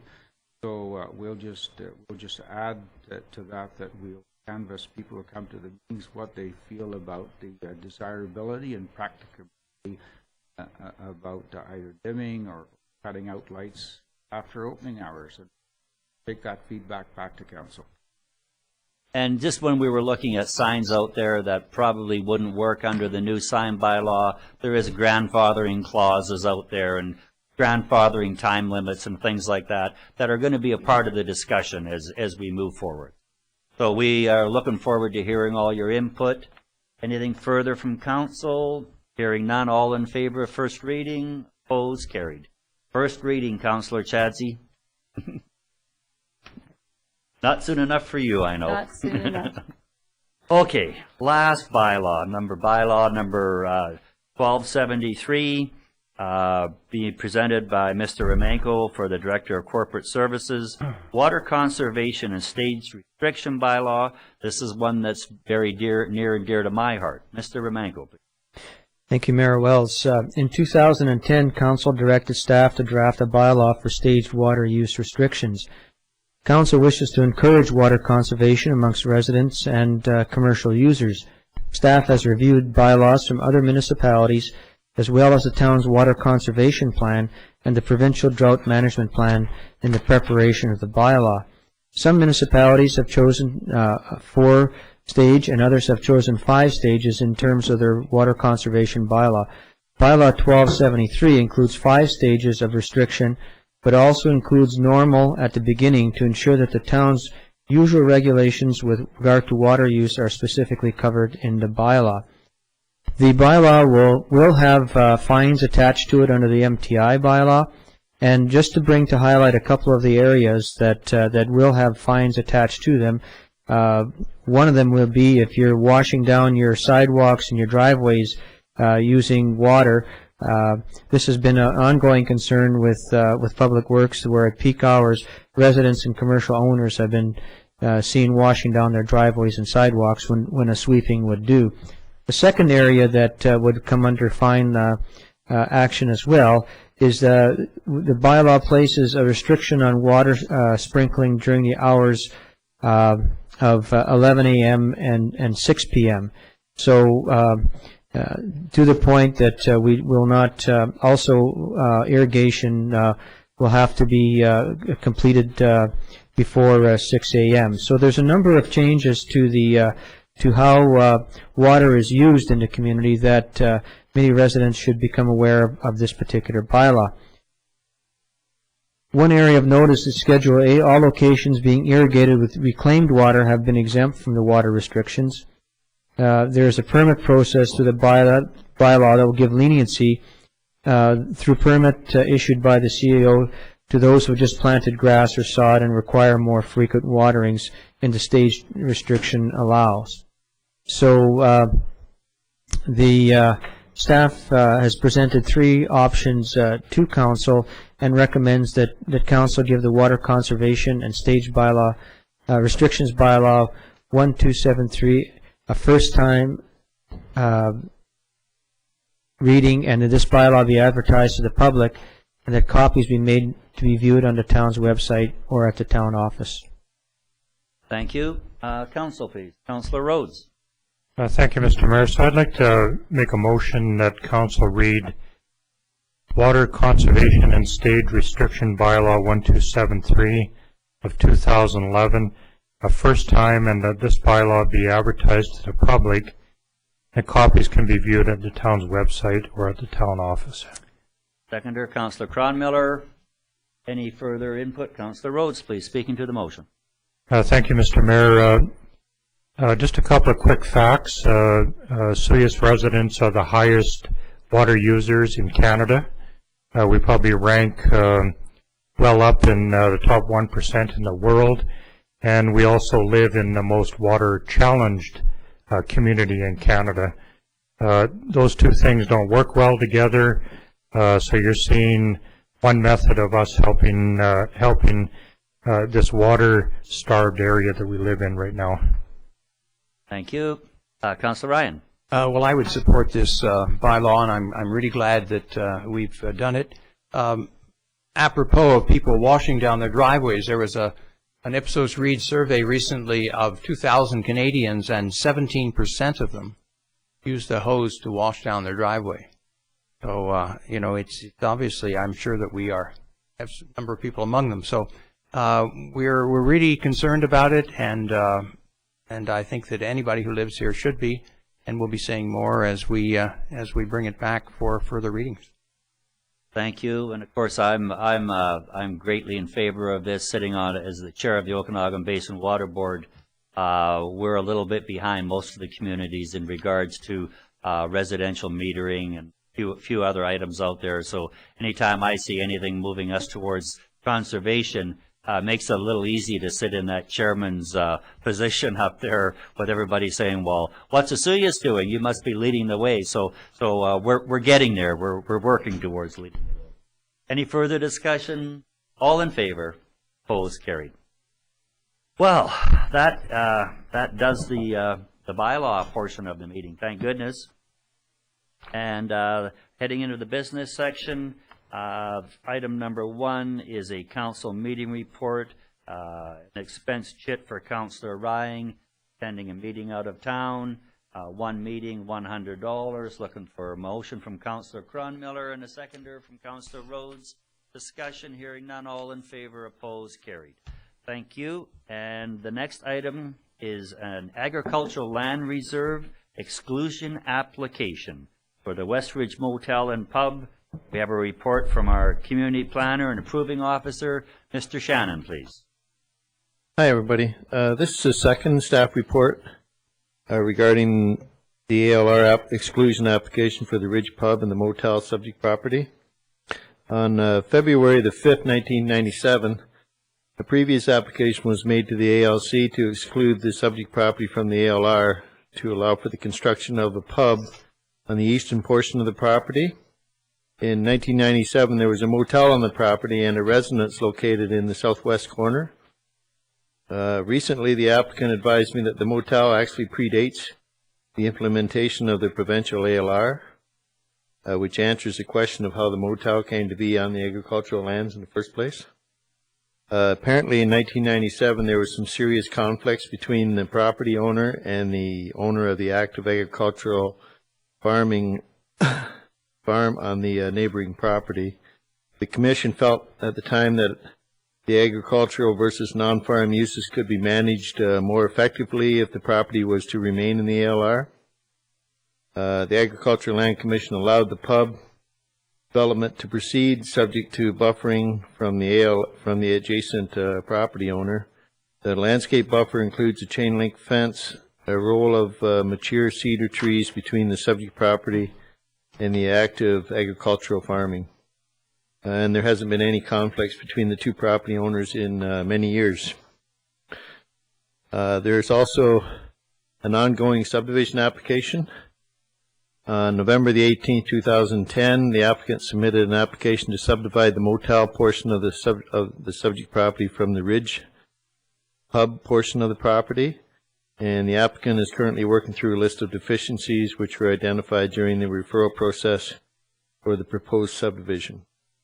I'm going to move on into the overview of the actual application, the ALR exclusion application A10-02. On December 17th, the applicant submitted an application on behalf of the property owner, Lowerman Developments, to exclude the subject property from the ALR. And on February the 1st of this year, the subject property was sold to MP Hospitality Limited. The new owners have authorized Urban Connections to continue working on their behalf for both the subdivision and the ALR exclusion applications. The OCP land use designation of the property is general commercial, and the zoning of the property is highway commercial, which allows the current commercial uses. Urban Connections is seeking to have their application proceed to the ALC pursuant to Section 30 of the ALC Act, exclusion application by owner. And as outlined in my report, the applicant satisfied all of the advertising and signage requirements of provincial legislation. On February the 7th, Council directed staff to host a public information meeting and return the application to Council for their consideration. And on March 17th, we hosted a public information meeting at the Snore Community Center. The meeting was not very well attended. Therefore, I believe it's safe to say that there is no opposition to the proposed exclusion application. The community implications are that the subject property is located adjacent to active agricultural lands, and the budget implications are that we incurred the cost of advertising the public information meeting. An ALC exclusion application may not proceed to the Agricultural Land Commission unless it is authorized by a resolution of Council. Therefore, Council has the following options. Number one, you can resolve to authorize and support the application proceeding to the Agricultural Land Commission. Or two, resolve not to authorize and support the application proceeding to the Commission. The ALC has supported the non-farm use on the land for years, and there are no longer any conflicts with the neighboring property owners. Therefore, staff recommend the Council resolve to authorize and support the ALR exclusion application proceeding to the Agricultural Land Commission. Thank you. Mr. Shannon, when we had the public hearing, was there any sheets, at the end, comment sheets that were presented or anything? I don't see them a part of the package. There was no comment sheets. No comment sheets at all. Okay, and we haven't, that was it? No written comments? It was, let's just say it was very poorly attended. Okay. There was no. Okay. So Council's wishes, Councillor Chadsey. Thank you, Mr. Mayor. I'm going to make a motion that Council authorize and support the ALR exclusion application, and that it proceed to the Agricultural Land Commission. And I'll just speak briefly to it. Councillor Rhodes, a seconder, speaking to the motion. Thank you. I wasn't really in favor of going through that extra process of having a public meeting, knowing that the land has, the hotel has been there for 60 years, and however it got into the ALC, nobody really knows. And I don't think you could find two people that really know it's still in there. So, but what it did do is I noticed that it delayed from February the 7th till today, which is unfortunate. So hopefully we can get it on the road and and let the Agricultural Land Commission deal with it. Yeah, I think it's basically a no-brainer. I mean, it's been there forever. Exactly what Councillor Chadsey. Any further comments? Hearing none, all in favor? Opposed? Carried. That brings us to, thanks, Mr. Shannon. That brings us to the next item, which is a development variance permit, 1102, BYLAW Foods, being presented by Mr. Phil Armstrong, our planning technician. Good afternoon, Mayor and Council. I'd just like to remind Mayor and Council that with variances, we mail out notices to adjacent property owners within 60 meters. And in the notices, it states that they'll have an opportunity to speak if there's any interested parties here today. So BYLAW Foods has applied for 2 variances. One is to reduce the front lot line setback from 6 meters to 1.3 for the purpose of constructing a canopy to house a garbage compactor and bin, as well as a cardboard baler. And the second variance is to allow an accessory building in the front yard. Although this appears to be the backyard, our zoning bylaw defines it as the front yard. And they would like to construct just a little canopy there to store pallets and the bales from the cardboard baler. Please refer to Schedule A of the attached permit, which shows the form and character of the 2 canopies. Staff worked with BYLAW when we exchanged a number of different elevations, and finally we came up with one that matches the building quite well. By constructing the canopy to house a garbage compactor and bin, as well as a cardboard baler, BYLAW will be able to remove 3 dumpsters, as well as the 40-yard recycling dumpster shown on the pictures above. A second canopy will be built on the edge of the property to store the bales, as I mentioned, and any other outdoor storage. Over the past few years, the most important factor considered by planning and development in reviewing variances is whether an applicant could show clear hardship. BYLAW is constrained by the existing building layout and loading bays locations. Staff supports this particular variance for additional reasons, and this will greatly improve their recycling and solid waste management area and the functionality of the land.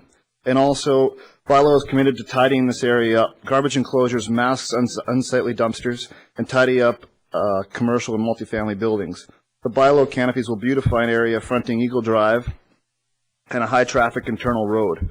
Traditionally, garbage enclosures are screened with vegetation and fencing, but recently staff have been pushing for enclosures which blend well with the existing form and character of the building. And there's some further reasons here why staff supports it. It doesn't result in inappropriate development of the site. It doesn't affect the natural environment. The canopies will be constructed in an existing paved area along retaining walls. It doesn't affect any of the neighboring properties' use and enjoyment of their land. And it doesn't vary permitted uses or densities in the zoning bylaw, and doesn't defeat the intent of the bylaw or cause any problems with views. Basically, staff is supportive of these 2 variances because it'll beautify the area. Thanks, Mr. Armstrong. Comments from council, looking for the resolution. Councillor Ryan. I would move that we accept the resolution. I'm sorry, my computer has gone down and it's just rebooting, so I don't have the wording. But I certainly support it, and I think the negotiations for the way the additions look really blend with the building. So, okay, Councillor Cronmiller for the seconder. Any further discussion? I guess just for the record, front and back, this. Where these variances are taking place is facing the RCMP station. Right, along Eagle Drive. And our zoning bylaw defines it as the shortest lot line abutting a street, and the whole property is abutting a street, so that's the right. That's the front or the back, or anyway, facing the RCMP is where this work is going to take place. Yes. Councillor Rhodes. Thank you, Mr. Mayor. Do we have to provide an opportunity for yes, we do. For input prior to voting? That's right. I'd just like to point out that Louis Police is here from BYLAW Foods, and anyone else from the public would like to speak. Okay, so I will call for that public input. Is there any public input? Once. Is there any public input twice? Is there any public input for the third time? Okay, we have no public input. Further discussion from council. All in favor of granting these variances? They have been granted. Thanks a lot, Mr. Armstrong. Thank you. Oh, you're up again. Yeah. Okay. Round 2. Under business 4, there's been some people sitting here for a long time waiting to get here.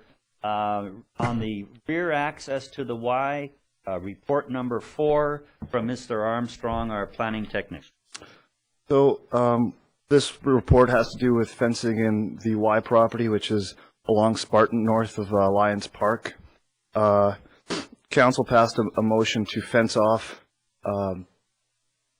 the property on February 7th, and then the adjacent property owners were notified and appeared as a delegation on March 21st. Some of the suggestions they made included wanting pedestrian access gates off the rear of their property, as well as constructing their own fences along the rear of their property. Staff just wanted to point out that Council should consider the aesthetics of having a consistency of appearance in the future conservation parkland. Also, Council should consider whether or not to allow homeowners to pay for the cost of the additional pedestrian gates. So basically on the attached map, there's a few different options here for the fencing. The red line shows what staff is recommending now after some public consultation. Previously it was the red, the orange, and the yellow. So the orange has been removed because there's a substantial bank in front of Mr. Fox's and Linda McNabb's property, and the yellow has been removed for the same rationale.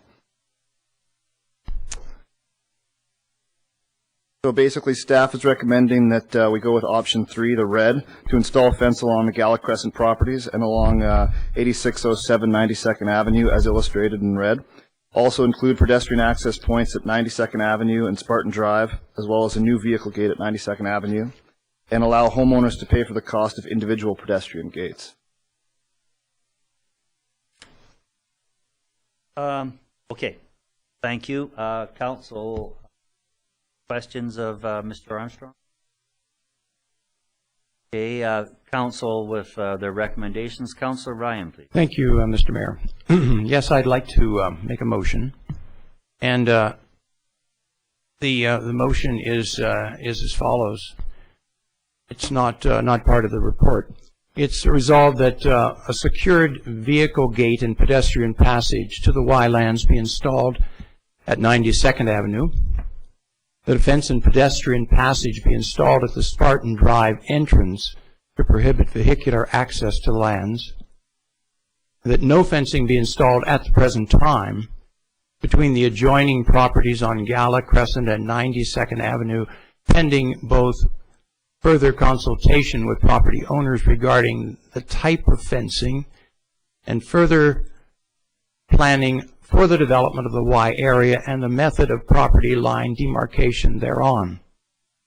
And that on compassionate grounds, Mr. Jim Neuermeyer of 8803 Gala Crescent be granted vehicle access from time to time to his rear yard for lawn maintenance purposes upon request to the CAO and signing of appropriate waivers. This reversible access grant is to him personally while he is the owner of said property and is to be reviewed on an annual basis by the CAO. We have a seconder. Councilor Chadsey. Discussion, please. Just speak to that just for a moment, Mr. Mayor. Yes. I was both grateful to our staff for their input, but also impressed by the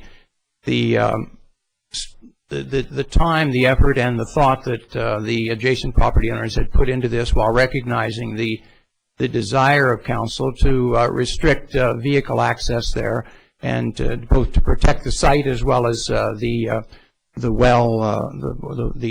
drinking water wells. And I feel that because the development of that area is still in the future, and with some other decisions and discussions that council has had about other lands along the beach, that to defer and to give more opportunity for discussion with the adjacent property owners is a prudent thing to do. And Mr. Neumeier has made a case for being able to access that from time to time, and I feel that that's not unreasonable as well. Thank you, Councillor Ryan, and thank you for drafting that resolution. Councillor Rhodes.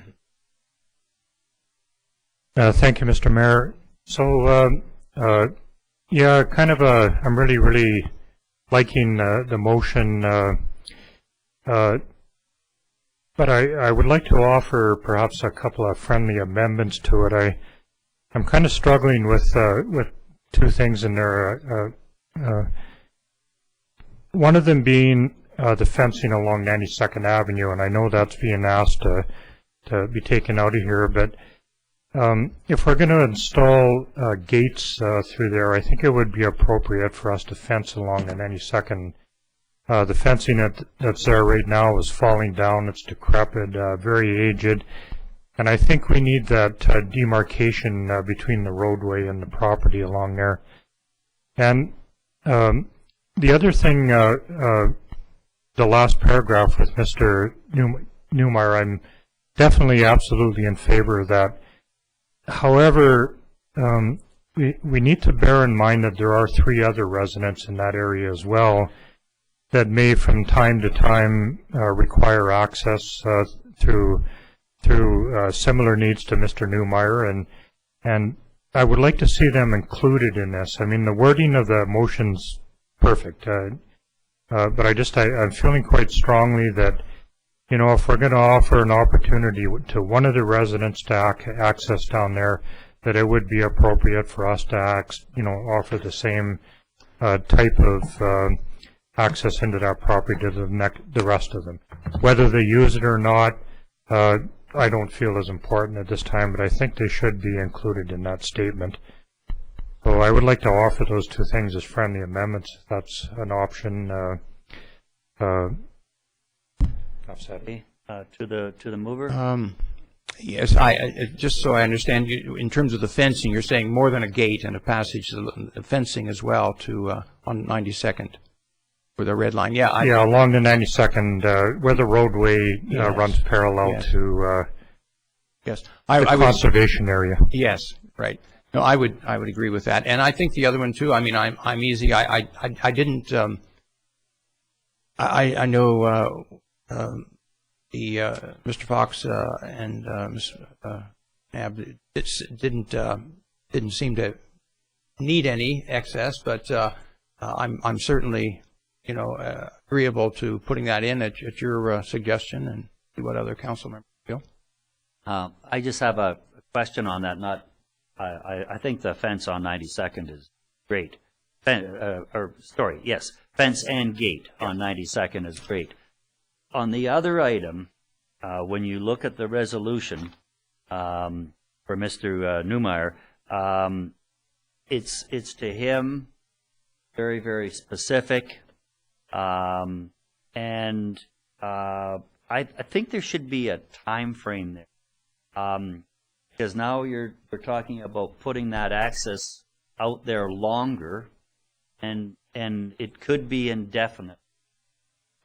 So I think you're going to put access so that we're not hindering councils of 10 years down the road. That piece of land slated for a conservation area, and I don't know how that could be long standing. So if those are going to be added on there, they should have a time, on the vehicle accessing. I think. Councillor Cromwell. Thank you, Mr. Mayor.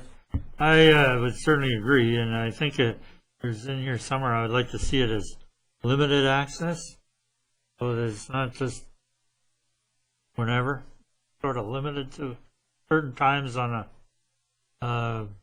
or when they have a priority to go there, not to be every day. And that the other part, the last sentence kind of says if it's reviewed on an annual basis. Oh, well, thank you. That would. Thank you, there it for is. Review it on an annual basis. Oh. Annual basis would work for me, but does that mean that it can be rescinded? We did use the word revocable. Revocable? Revocable access grant. All my questions have been answered. Councillor Chadsey. Thank you. I would support that amendment. However, my feeling is that it should relate only to the 3 developed properties. Those are the problems, and the 2 vacant lots, there is no need to provide rear access. Whenever they're developed, they should be developed such that they don't build to require rear access. I guess there's one more question, and that was came from one of the neighbors there with access, and they didn't want the chain link slat fence. Wanted something different that they would do. So the fencing down the road, we'll just leave that in the wind for now. Is that how council sees that fencing? Because it was recommended that we go chain link slat, and the people are going, well, they might prefer something of a higher grade. Councillor Rhodes. Thank you, Mr. Mayor. So I think as we move forward with the development of this area, the determination and the kind of fence or the berm or whatever we put in there might be determined by the nature of the park that we put in there as well. Definitely a big concern for me. I don't want to see, broken or fences that have the potential to break down in 4 years and fall apart and that kind of thing. But I think it's kind of covered in the wording here, the consultation aspect of it, and it's just that sometimes when you start to move forward with these small parks and conservation areas, sometimes the whole dynamic of what you're doing down there, it changes, and I'm pretty happy not to be fencing along there right now, just to let us move forward with that and consult as we move forward with it. Thank you. This has been a good consultative process with the neighbors to get to where we are today. So, any further discussion on that? All in favor of the... Oh, Mr. Romanko, please. I just have a question of clarification here. Just in terms of moving the project along, it says here further planning for the development of the Y area.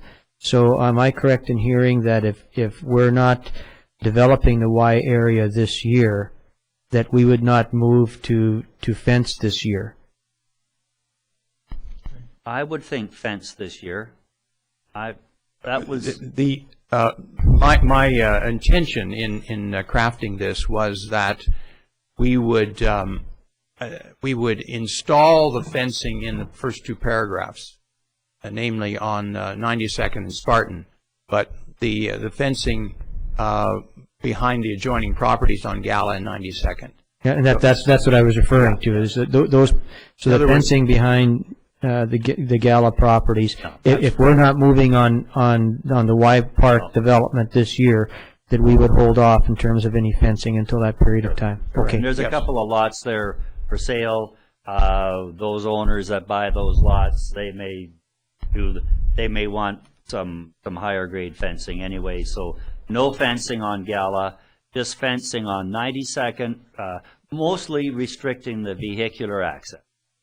That would be the fencing that we're looking at. The rest we can wait for further development, and other people do have access down there if they need for moving things out. Or Councillor Chadsey, Councillor Rhodes. What about the behind the property to the on the north side? Staff is recommending that those 2 or that 1 property also has a fence. I guess I would have been, if I may speak to that, I guess it'd have been better if I had mentioned colors, but I considered that behind the property of the 92nd Street And Mr. Mayor, I guess for purposes of this friendly amendment, we would, in the third, last paragraph of this, we'd say, if we take out Mr. Jim Niemeyer's name and say, on the owners of, and just mention those three, By address. 8607, 8603, and then I don't know what John's address is. But I think If we could get those. that's the intent, yeah. And those empty lots have that also at this point. Well, I think Councilor Chadsey had made a comment regarding that it would apply to the three currently owned ones. Or, well, the three currently occupied, I should Yes. built upon. Okay, Councilor Rhodes? Just for clarity, thank you, Mr. Mayor. Just for clarity, I believe that there's 4 residents here. There's one more west of the Palmetier resident. I think that, yeah. Yes, you're correct. And also for clarity, fencing, part of the friendly amendment was fencing along the roadway on 92nd. Yes. Okay, do we think we've got it? Ms. Martineau? Just for question clarification, I think I heard this, but there's supposed to be both a gate and fence at the south and north ends. Is that correct? All right. Yes. Foot gates. We need a vehicle gate. A vehicle gate. They're going to be locked. At the north end, and what about at the bottom end then? I wasn't envisioning that, no. No fence at all? A fence and a pedestrian passage. Okay. But not a gate for a vehicle. Okay, Yeah. that's fine. So there's only one vehicle entrance and exit. Okay. Thank you. On 92nd. Okay, are we clear on that? I'd asked the to be read back, but I don't know if that's safe or not. Thank you, Ms. Martineau. Okay, any further discussion? One more point of clarification. You mentioned the material of the fence, and previously we'd been looking at green chain link. And no slats. No slats? Yeah. That's worse yet. As I understand it, that's not an issue right now. Right. All right. Okay, so 92nd Street will be green chain link, okay. Any further discussion? Hearing none, all in favor, opposed, carried. Thanks for bearing with us, the people from Gala Crescent. Thank you. Great. Oh, my God. Oh. Nice stick handle. Okay, next item of business is the information on our bus replacement. Mr. Davis, please. Thank you, Mr. Mayor, Council. Before you is a recommendation in terms of our bus replacement with the gas tax funding. Council passed a resolution on January 17th directing staff to tender a bus that will be gas-powered with an aftermarket propane system, added with the intention that we order a propane-compatible engine that would not compromise any factory warranty. Staff prepared a request for quotation and received bids from 6 different businesses, which are included. Dynamic and Overland presented multiple bids. The quotations that met all specified as per the advertised quote and also included a chassis with a propane-compatible engine and propane conversion system was Dynamic Proposal B1, Dynamic Proposal A1, Overland Submission Number 2, Kirkman Bus Sales, and Western Canada Bus. After reviewing the qualified submissions, staff is leaning towards Proposal A1 from Dynamic. This company has the chassis available at the factory with the 91G, which retains the alternative fuel conversion. They can also get a quicker turnaround of approximately 90 days. The extra options available for this unit were much better as well. The other approved submissions are submission from Dynamic Proposal B1 has a turnaround time of approximately 5 to 7 months, since they would not have the chassis available at the factory. The extra options that were recommended for Dynamic under A1 proposal included upgraded seat covers, upgrading a manual 30-inch door opening to an electric 36-inch door opening, interior storage racks, and upgraded air conditioning and heating. Staff also thought that fold-down seats was a great option to increase seating capacity in the wheelchair areas when they are not used. The added options increased the total price of the vehicle to $82,260.38 plus HST.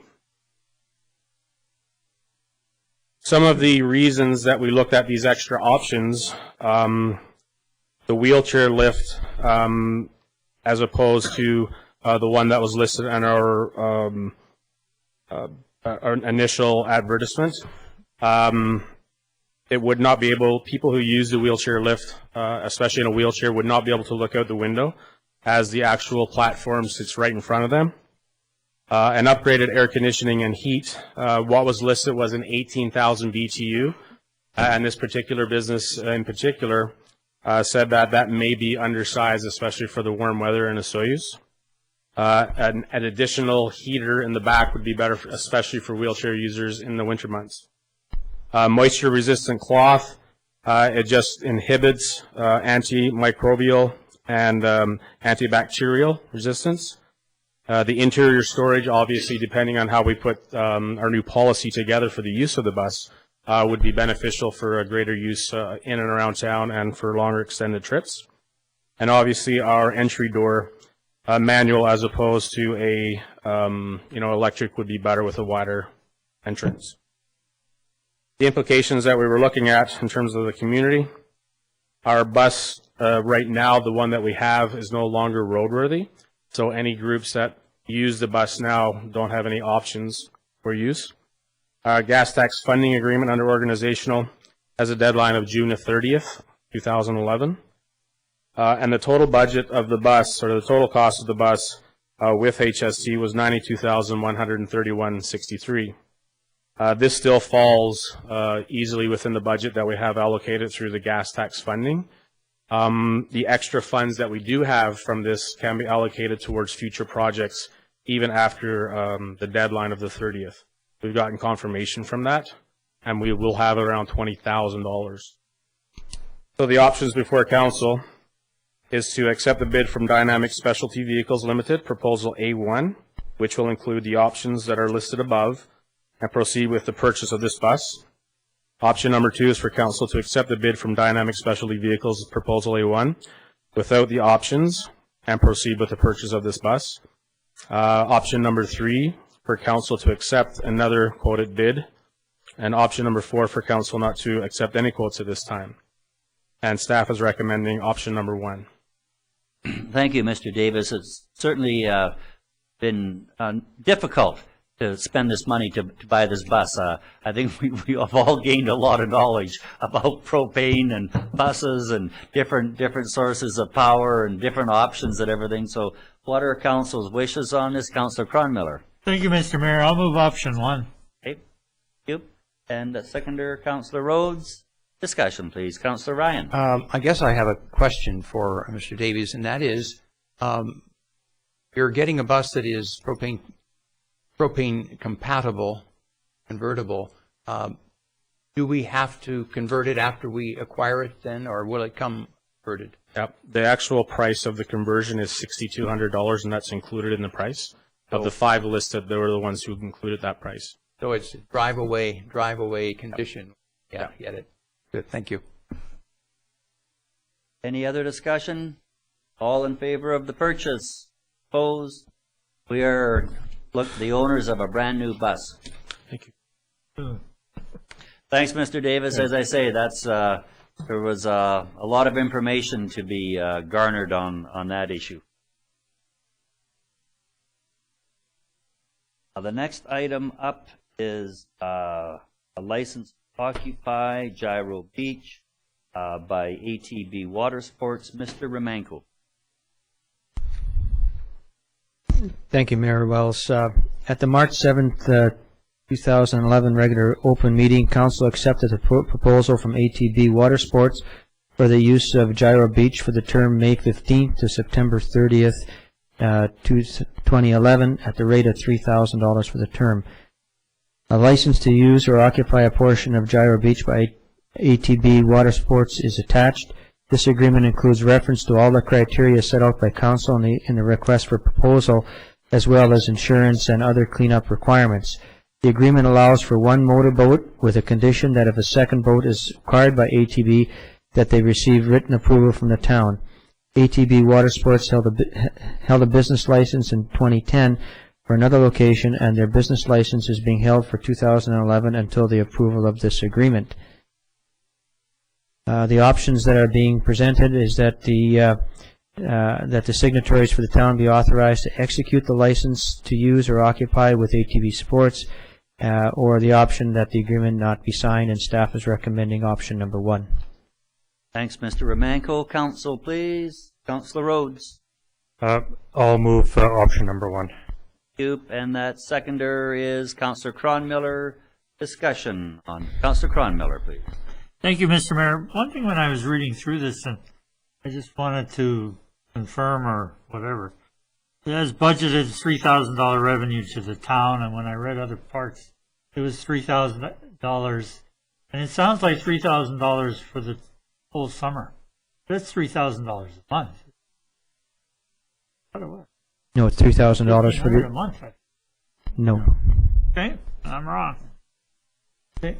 And I think that's when we looked at $3,000 for the season, and these people were previously bidding $1,500 for the season, while we were sort of going, wow, that's not very much for a whole season at the beach running that business out of a prime location. Councillor Chadsey, please. Thank you, Mr. Mayor. I'm just wondering in the contract if it should have some daily hours until dusk or nothing past 10 p.m. Something to give. We have our noise bylaw. We've never had any hours stipulation previously within the contract. If council wants to provide for that direction, we're open. Well, it's illegal after dark. It's yeah.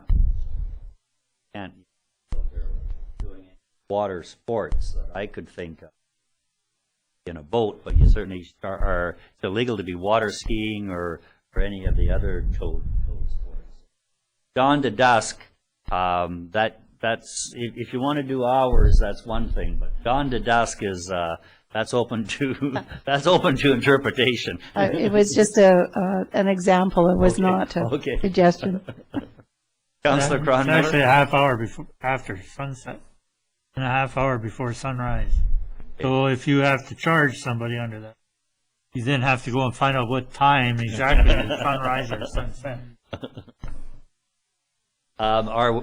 Can we leave it? Can we leave it the way it is for now and see how that goes? Any further discussion? All in favor? Opposed? Carried. That brings us into payroll, into some accounts, some accounts that have to be paid, looking for some money transfers. General accounts, $367,288.48. Into the arena accounts payable, $13,928.33.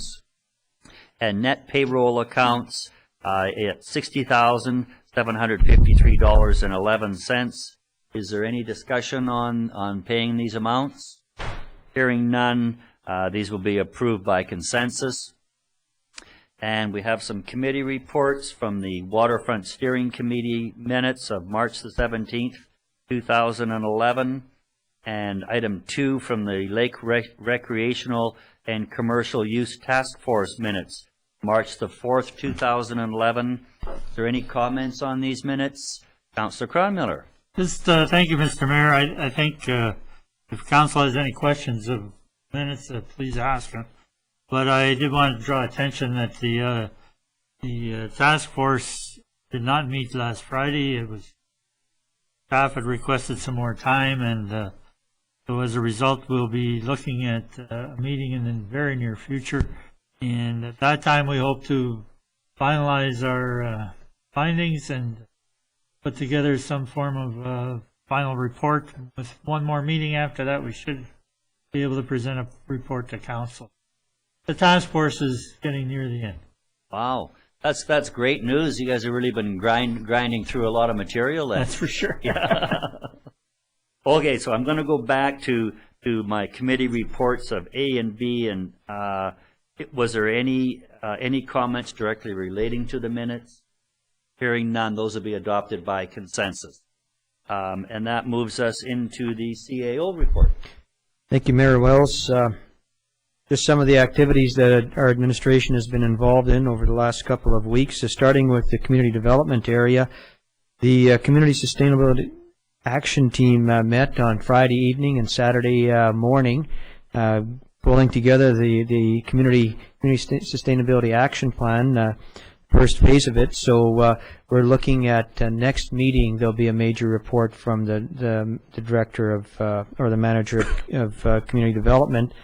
Just also in terms of that, we were informed that we received a $25,000 grant from the Federation of Community Municipalities. So we will be proceeding with phase 2 of the sustainability plan very, very shortly. Another activity was the Resort Municipality Initiative. We had a meeting last week with tourism stakeholders, and from that meeting we'll be drawing up and bringing to council the final plan to be presented to the province for their approval, and then we'll go into negotiations on the project that they will in fact improve for us. Also, we'll continue to work with the Area A Director on the seasonal workers camp, working on the budget and site plans. So we're hoping that we should very shortly have some updated information on that, and then also just working on some very major community projects here in the next while, potentially the filming of a fishing show, a major jalopy show and shines, and also for next season a water festival. So that's some of the activities involved there. Planning and development, they've reviewed tenders on the Lions Park Marina slips, and we'll be submitting a report to council next meeting. The staff continues to make progress with DeStefano Architecture on their urban design concepts and modern house designs for the Southeast Meadowlark, so we should be seeing something very shortly on that. And then the director has made some significant comments relative to the regional district's Regal Ridge proposal for affordable housing. Public Works, you'll see that our streets are just about clean, just about got their spring cleaning, and along that line, my compliments to the staff in terms of the many hours they spent shining up the fountain, taking off some of the stuff that's been on there for many, many years, and they're eager to get on their capital projects list. Recreation, Centra Windows will be starting the window replacement at the Sonora Center on April 11th, and they should be finished by April 22nd. The Relay for Life is scheduled for June 4th, and they're looking at changing their hours from 12 to have them from 12 noon to midnight, and they're also looking at a change of venue to Gyro Park. So they'll be making that decision this week. And we're looking at the Sun Bowl Arena winding down April 29th, but prior to that, it's going to be very busy with the Hockey Academy as well as the figure skating program, and the Alberni Bulldogs will be scheduled a mini camp, as well as the Soyuz Coyotes will have their spring camp. For myself, a couple of activities included a meeting with BC Growers Association over some land issues and right away on the Northwest Sewer Project. Very successful meeting, I'd have to add. And also director evaluations and just following up on the resort municipality meeting in terms of getting things into the provincial government so that we can get our projects underway for this coming year. So thank you. Great. As usual, it looks like a busy agenda, both past and present, as we seem to have a lot of items to get through here. It's nice that our community involvement task force and the CSAT team are winding up as we get into the daylight and the golf seasons and the gardening seasons, we're getting through to allow these people some daylight. So that's been just a great asset to the town. Volunteers are what makes all of these committees go, and it really improves our transparency with the community. So glad to see them there helping us make some fairly major decisions when we're looking at some of our rezoning and the lake issue and sustainability of the town, and of course the affordable housing from the Affordable Housing Task Force that was also wrapped up a while back. So that's all good news as we head into councillor reports. Councillor A would be Councillor Rhodes. Thank you, Mr. Mayor. So 5 minutes before we sat down at the meeting tonight, I heard Councillor Chadsey and Councillor Cromwell offering up their time tonight. So no preparation time, so don't worry about it. Wanted to talk a little bit about something that's going on at our local bottle depot, bottle recycling center. And you know, in our community, one of the main factors to operating a successful landfill is the success of community-based programs that really encourage diversion of products out of our landfill. And you know, so often people come up with ideas and different programs to ensure that a lot of products don't get into our landfill. So I'd like to offer a little bit of a commendation from myself personally to John Menard and Sandy Palmetier, who are the operators of our local facility. And I know Councillor Ryan a couple of weeks ago had brought forward some of the products that they accept there that may not be too common knowledge in the community right now, but they accept batteries there, and this is always something that we get asked about all the time. What do I do with my batteries? I can't throw them into the landfill. Well, they take household batteries, car batteries, and all kinds of rechargeable batteries there. In addition to that, they're also accepting light bulbs, particularly the circular ones that Councillor Ryan referred to last time, getting to be a real problem because of the lead content and those things about what we do with them. Electrical wire, extension cords, anything like that, they take all of that stuff there. And you know, I'm a firm believer that, you know, a 10-foot extension cord doesn't seem like very much, but if you throw 1,000 of them in there, that's an awful lot. Here's an opportunity to keep that stuff out of our landfill. They'll also take barbecues, but not the tanks, but the actual barbecues. They'll take those there. Those are always a big problem and very costly for you to drop them off in the community. And you know, the reason why I'm offering this commendation to them is a lot of these products that they accept there, they do them at no cost or very little return to themselves.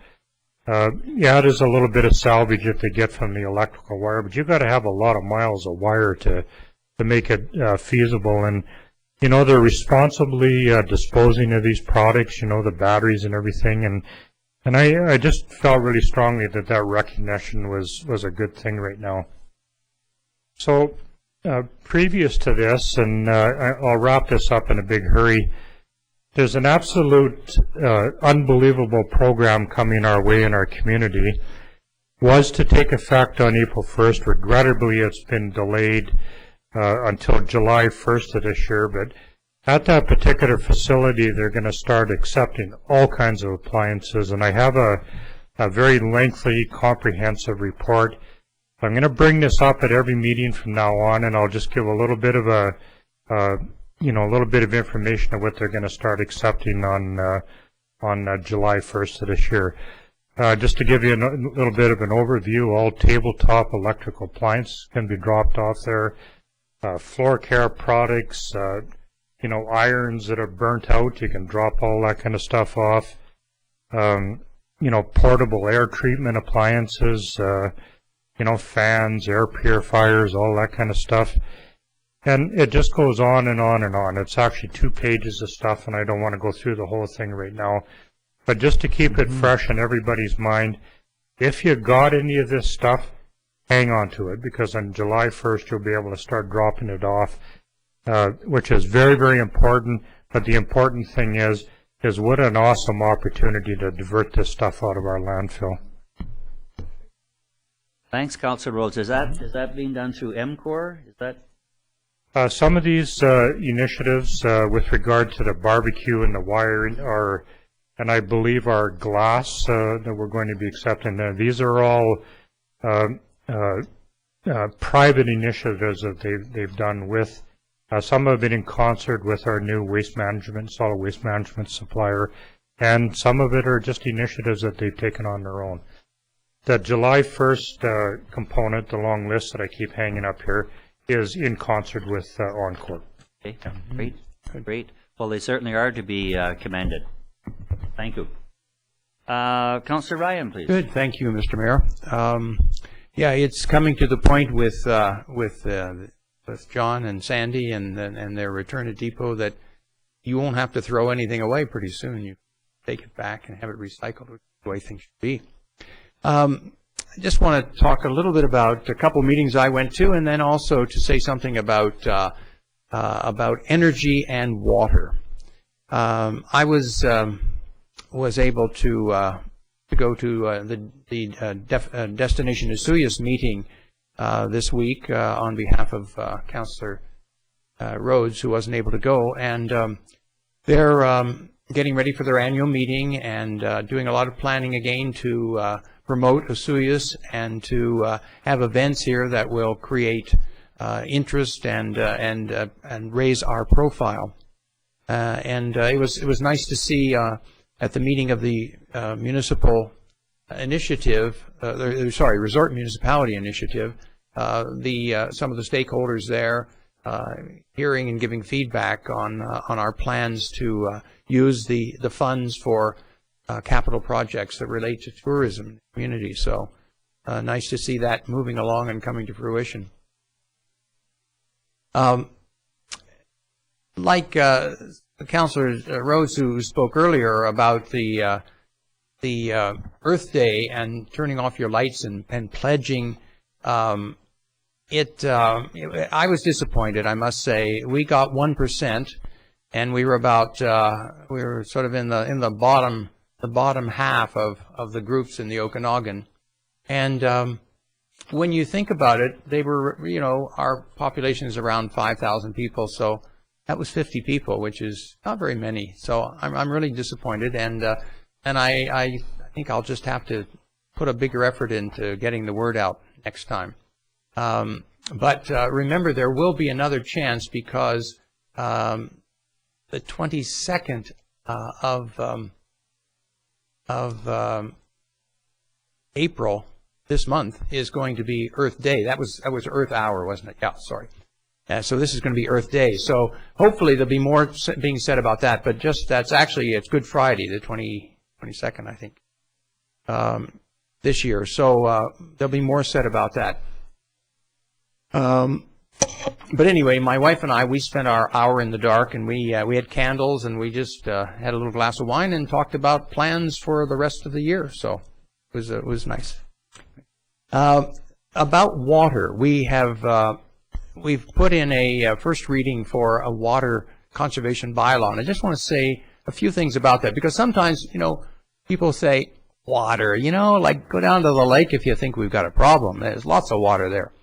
Well, there is and there isn't. Because when you look at our water, you have to say, well, you have to look a little beyond just the water on the surface. You have to say, well, how long does it take our wells and our aquifers to recharge, to sort of bounce back from our use? And they all do that at a different rate. And so that's a factor. There's also the whole issue of growth of population. The mayor and Councillor Rhodes are always surprising me with all the facts that I learned from them about water and water use. But if we are using more than anybody else in Canada, and our population grows and everybody keeps doing the same thing, obviously we're consuming more and more and more water, and that's not a good thing, because it's not an infinite resource. And the other thing is that we may take our water from wells, but we also put it in reservoirs so that it'll be available. Well, if everybody's starting to use it at the same time on a hot day and so on, suddenly we can't supply everybody. So that's why we are putting this into effect, and you'll have a chance to think about it and read it and talk about it.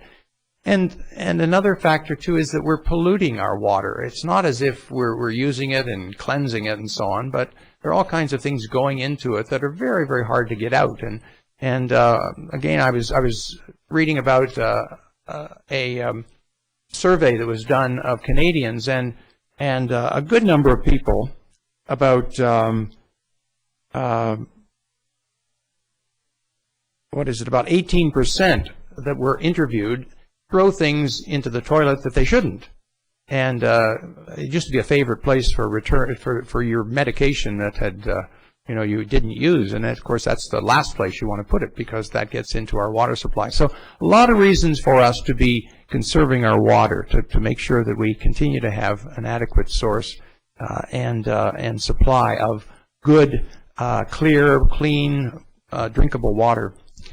And on that note, there's going to be a focus on water at the Meadowlark Festival, which is coming up the 19th to the 23rd of May. So I want to give you a heads up on that, not only to attend, but also to really realize that it is focusing on water. And Maud Barlow, who was an international representative for water for the United Nations, is going to be giving the keynote address the first night. So if you can take advantage of going to that dinner or any of the activities, why, I certainly encourage you to do so.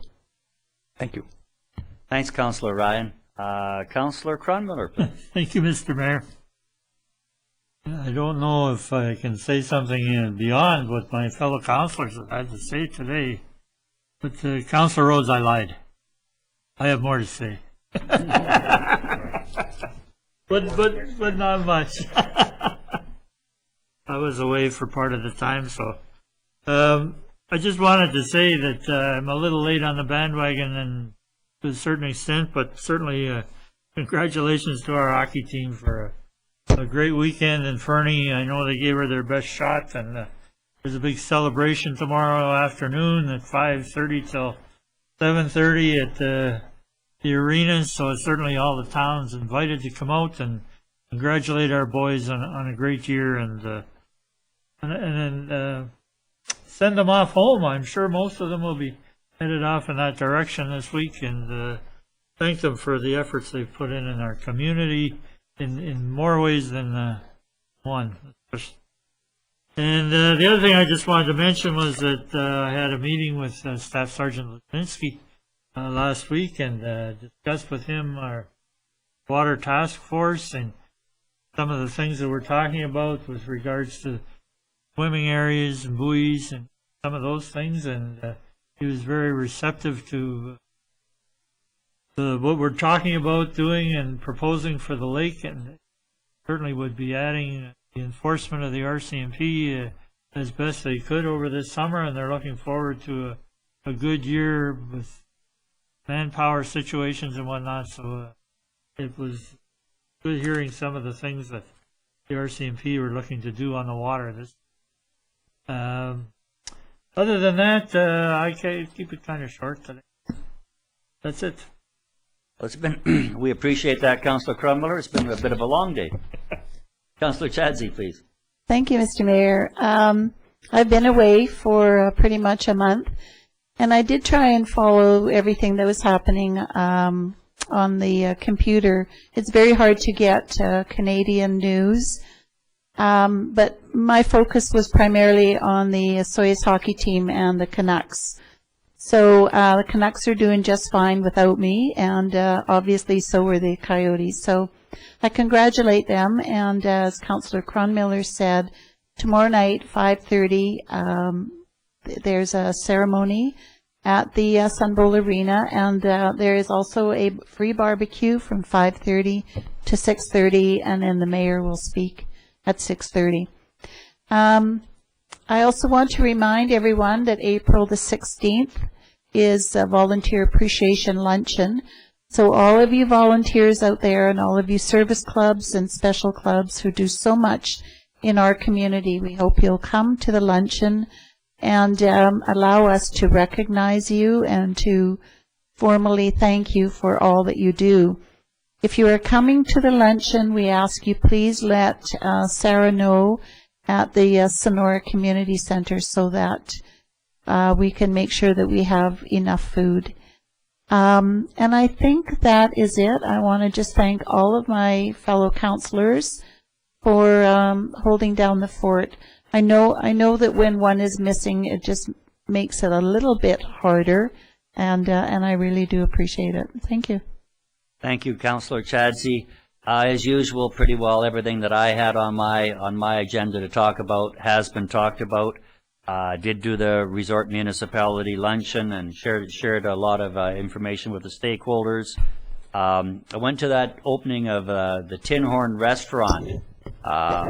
I guess it was last week on Wednesday or Thursday, I believe. And wow, that's quite the building up there. It's a brand new standalone building, so they had a little reception up there and a little ribbon cutting.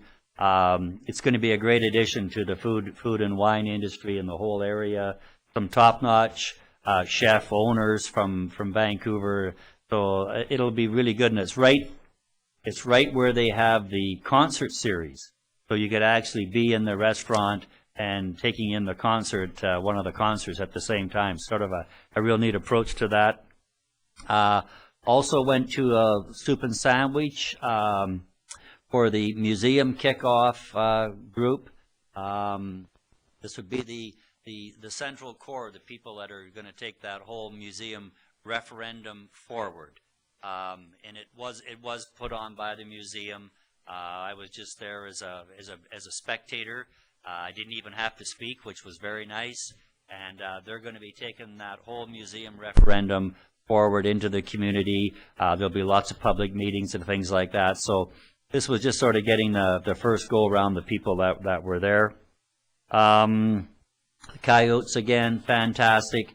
Councillor Chadsey, there's going to be food there at 5:30. So for goodness sake, food attracts everybody. So so it should be a fun night, and recognize the contribution of what the Coyote hockey team did to a very, very long winter. Way too long for the Okanagan, and I think it was the Coyotes that got half of this town through our winter. That would be the ones that didn't get away this year.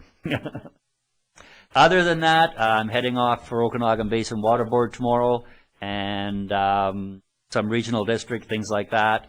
It's busy, but we're getting through it. And again, the last Mohican, well, not quite the last Mohican sitting in the audience was Mr. Mercelli. So thanks again for your input on behalf of the budget watchers of Vesuvius, Mr. Mercelli. Thanks. And that is basically it. So looking for that motion to adjourn. Councillor Rhodes Chadsey. Yeah, I have to start looking to the left a little more often. All in favor? Opposed? We are adjourned. Good afternoon, folks. After how many years?